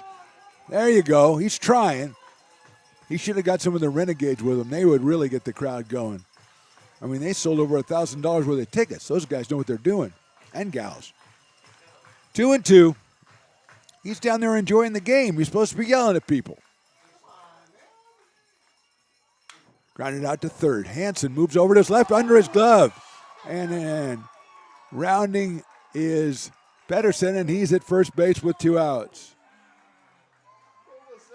Potters make their 3rd error of the night and give life. And let's see. It's Bolliard. So by our accounting, it should be Smith, but Bulliard, who's the DH. It should be Timothy Smith at the plate. But number 30, Tyler Bulliard, is up. He has a single and a home run and a couple of strikeouts. That's outside. When Ploud took over on the mound, Smith came into the lineup to take his place because Ploud was taking over the pitcher spot, so the DH spot should have been converted to Timothy Smith. But it's non-league. It's all good. You know what I'm saying? It's all good. Unless he gets a hit or something, you know. Fastball misses outside, 2-0. Well, if there's any dispute, people can come out and point it out. That's fine. We're just up here to make fun of Voldemort, who's not even here anymore. Oh, that's right. He's down doing actual work. And he is very good at getting guests when we need him to. Hopefully the occasion will arise here, as it's 2-0 on Bulliard. That's a strike, 2-1. If he reaches, it is Cyrus Nababi is scheduled next.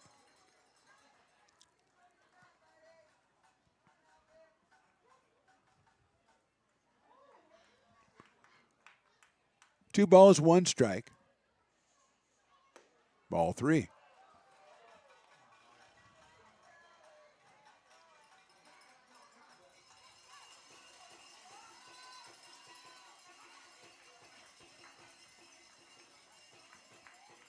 Leading at first is Pedersen.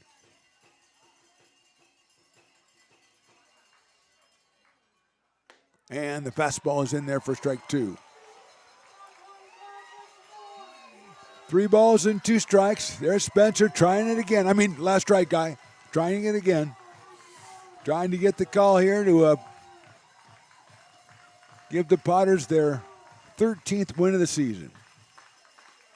3-2 pitch by Doucette. Breaking ball. Misses.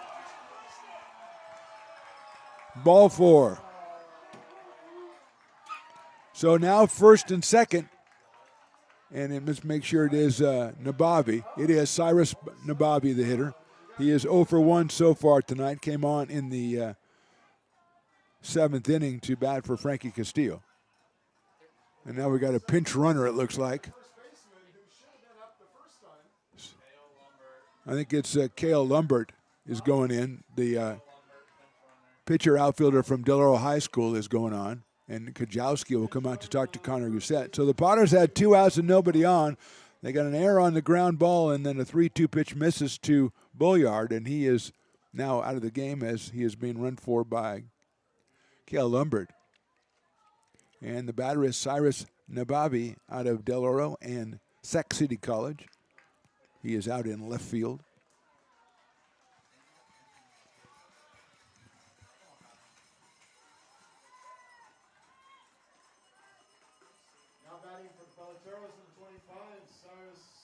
So Nababi steps in with 2 on and 2 out, and Connor Doucette on the hill trying to close this one out for the Potters. Fastball misses down low, 1-0.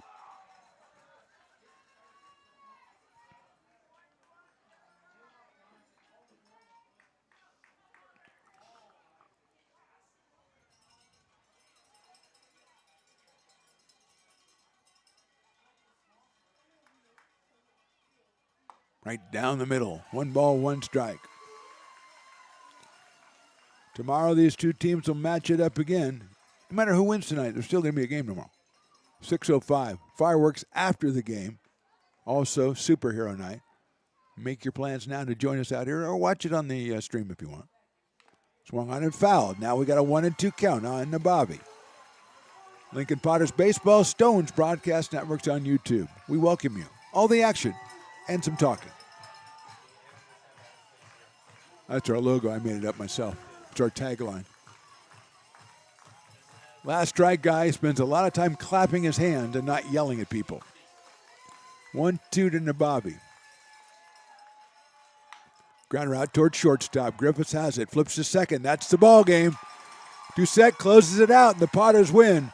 They run their record to 13-1. Our final score, Potters 10, and Peloteros 9. We're back with our postgame and our Raising Cane's player of the game right after this on the Stones Broadcast Networks. Here in Michigan, we do more than just survive the winter. We thrive during it. You simply can't keep us away from what we love most: great times and amazing beer. The snow transforms the landscape and lays the path for adventures yet to be had.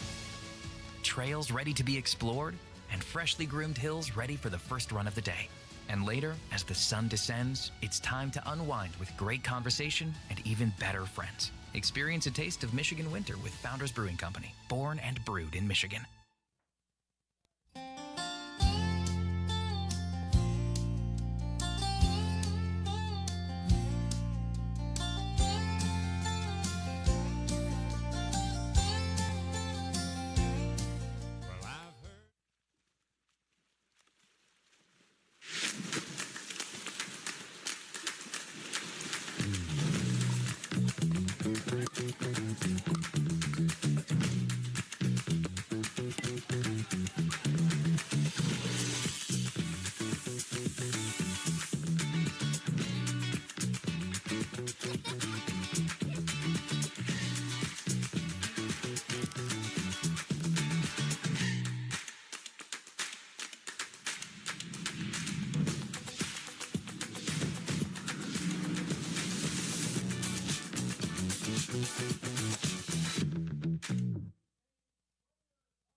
$100 bills, and it kills and it thrills like the horns on my Silverado grill.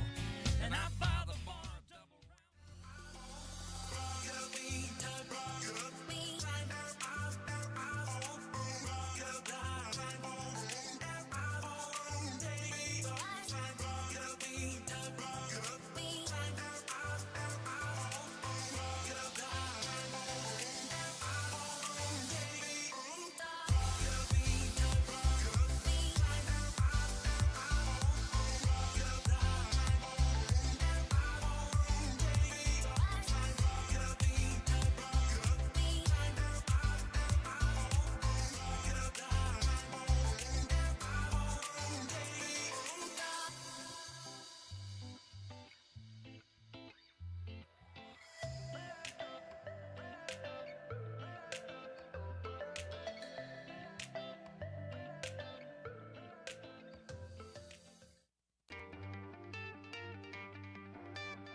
Gooseport Public House.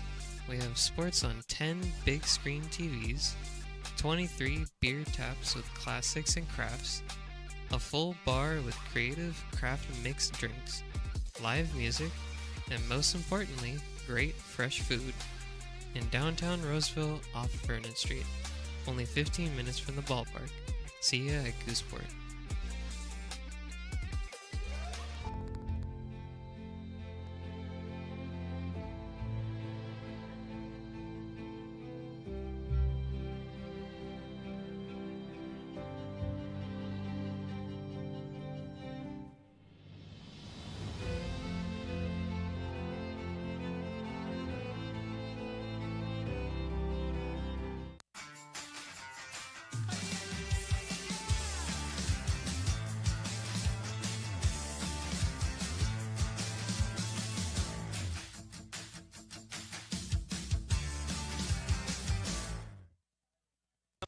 So many local businesses trust Wizix Technology Group when it comes to their office technology. Wizix is a full-service, locally owned company with exceptional service, supplies, and support, which guarantees quick delivery and response times. Copiers, printers, scanners, business phone systems, EV charging, document management, and more. Join the ever-growing list of local businesses and win with Wizix, the largest independent provider in the Valley. Wizix, office technology made easy.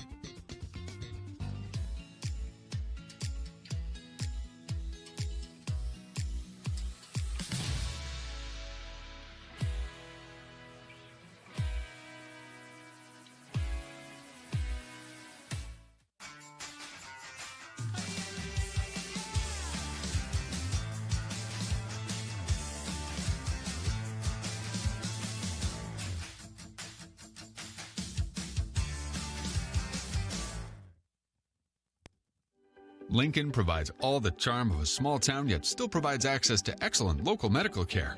At Lincoln Urgent Care, you can find expert services and a compassionate staff available 7 days a week. Our friendly front desk staff will welcome you when you come into our brand new facility.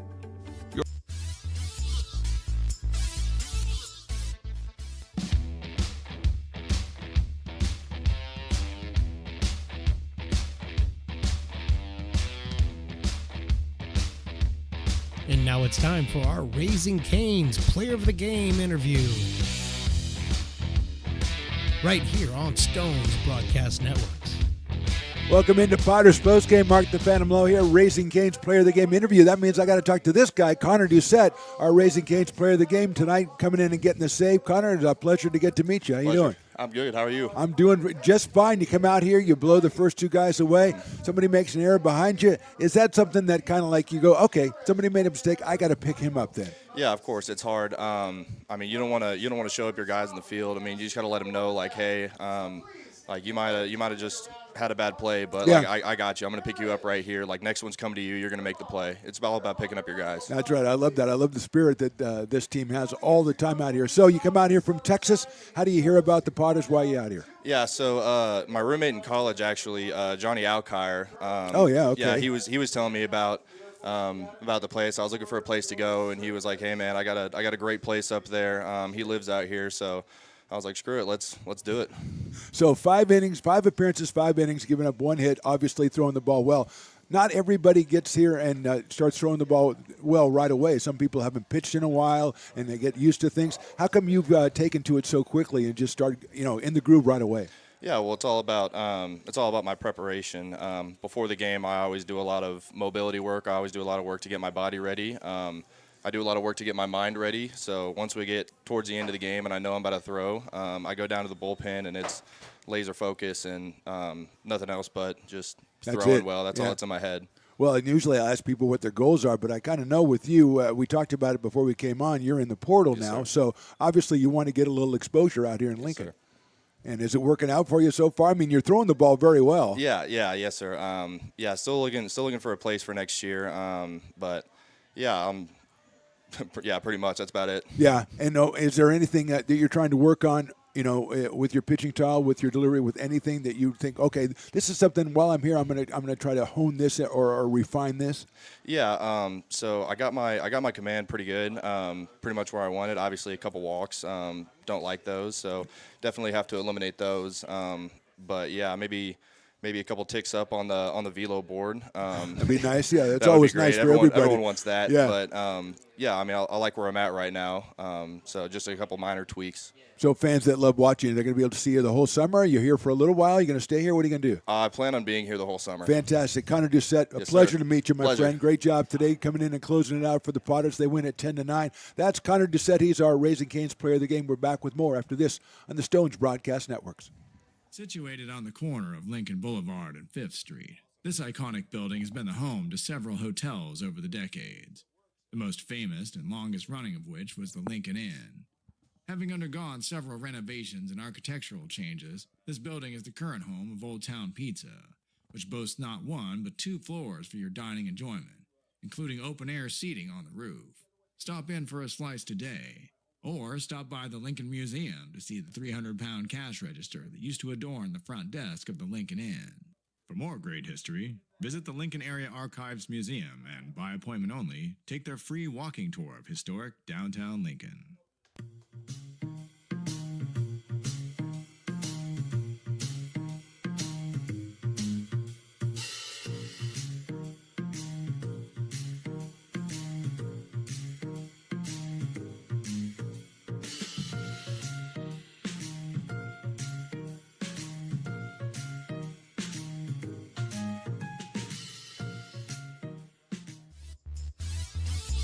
Welcome back, Potters Postgame. Mark the Phantom Low here. Our thanks to Connor Doucette, our Raising Cane's player of the game. He has been very impressive. 5 innings, just 1 hit. He has struck out, I believe, 7 and walked 3 and hasn't given up any runs. And he's in the portal, so he's trying to get the attention out here. And again, John Alkire tells Connor Doucette about us, and Connor Doucette tells somebody else, and that's the way you build a winning program. Tomorrow, it is the Potters and the Peloteros wrapping up this 3-game series. And today was a very back and forth, touch and go. Potters losing it by 7-1 early in the ball game and came back with a big 6-run inning to tie it up and then scored 3 in the 8th to win it 10-9. 6:05 tomorrow. It's a fireworks night, so get your tickets now. If you don't have them, get out here because the fireworks night always very popular. Plus the added attraction of superhero night as well. Which team will be true? Will it be Riley's team or my team? You'll have to come out and find out tomorrow. Our final score again: Potters 10, Peloteros 9. Mark the Phantom Low, Riley the engineer, Willie Preston, Luke Statwalker over there, Carson over there. Voldemort was even sort of helpful today. So we all say thank you for watching. We'll see you next time.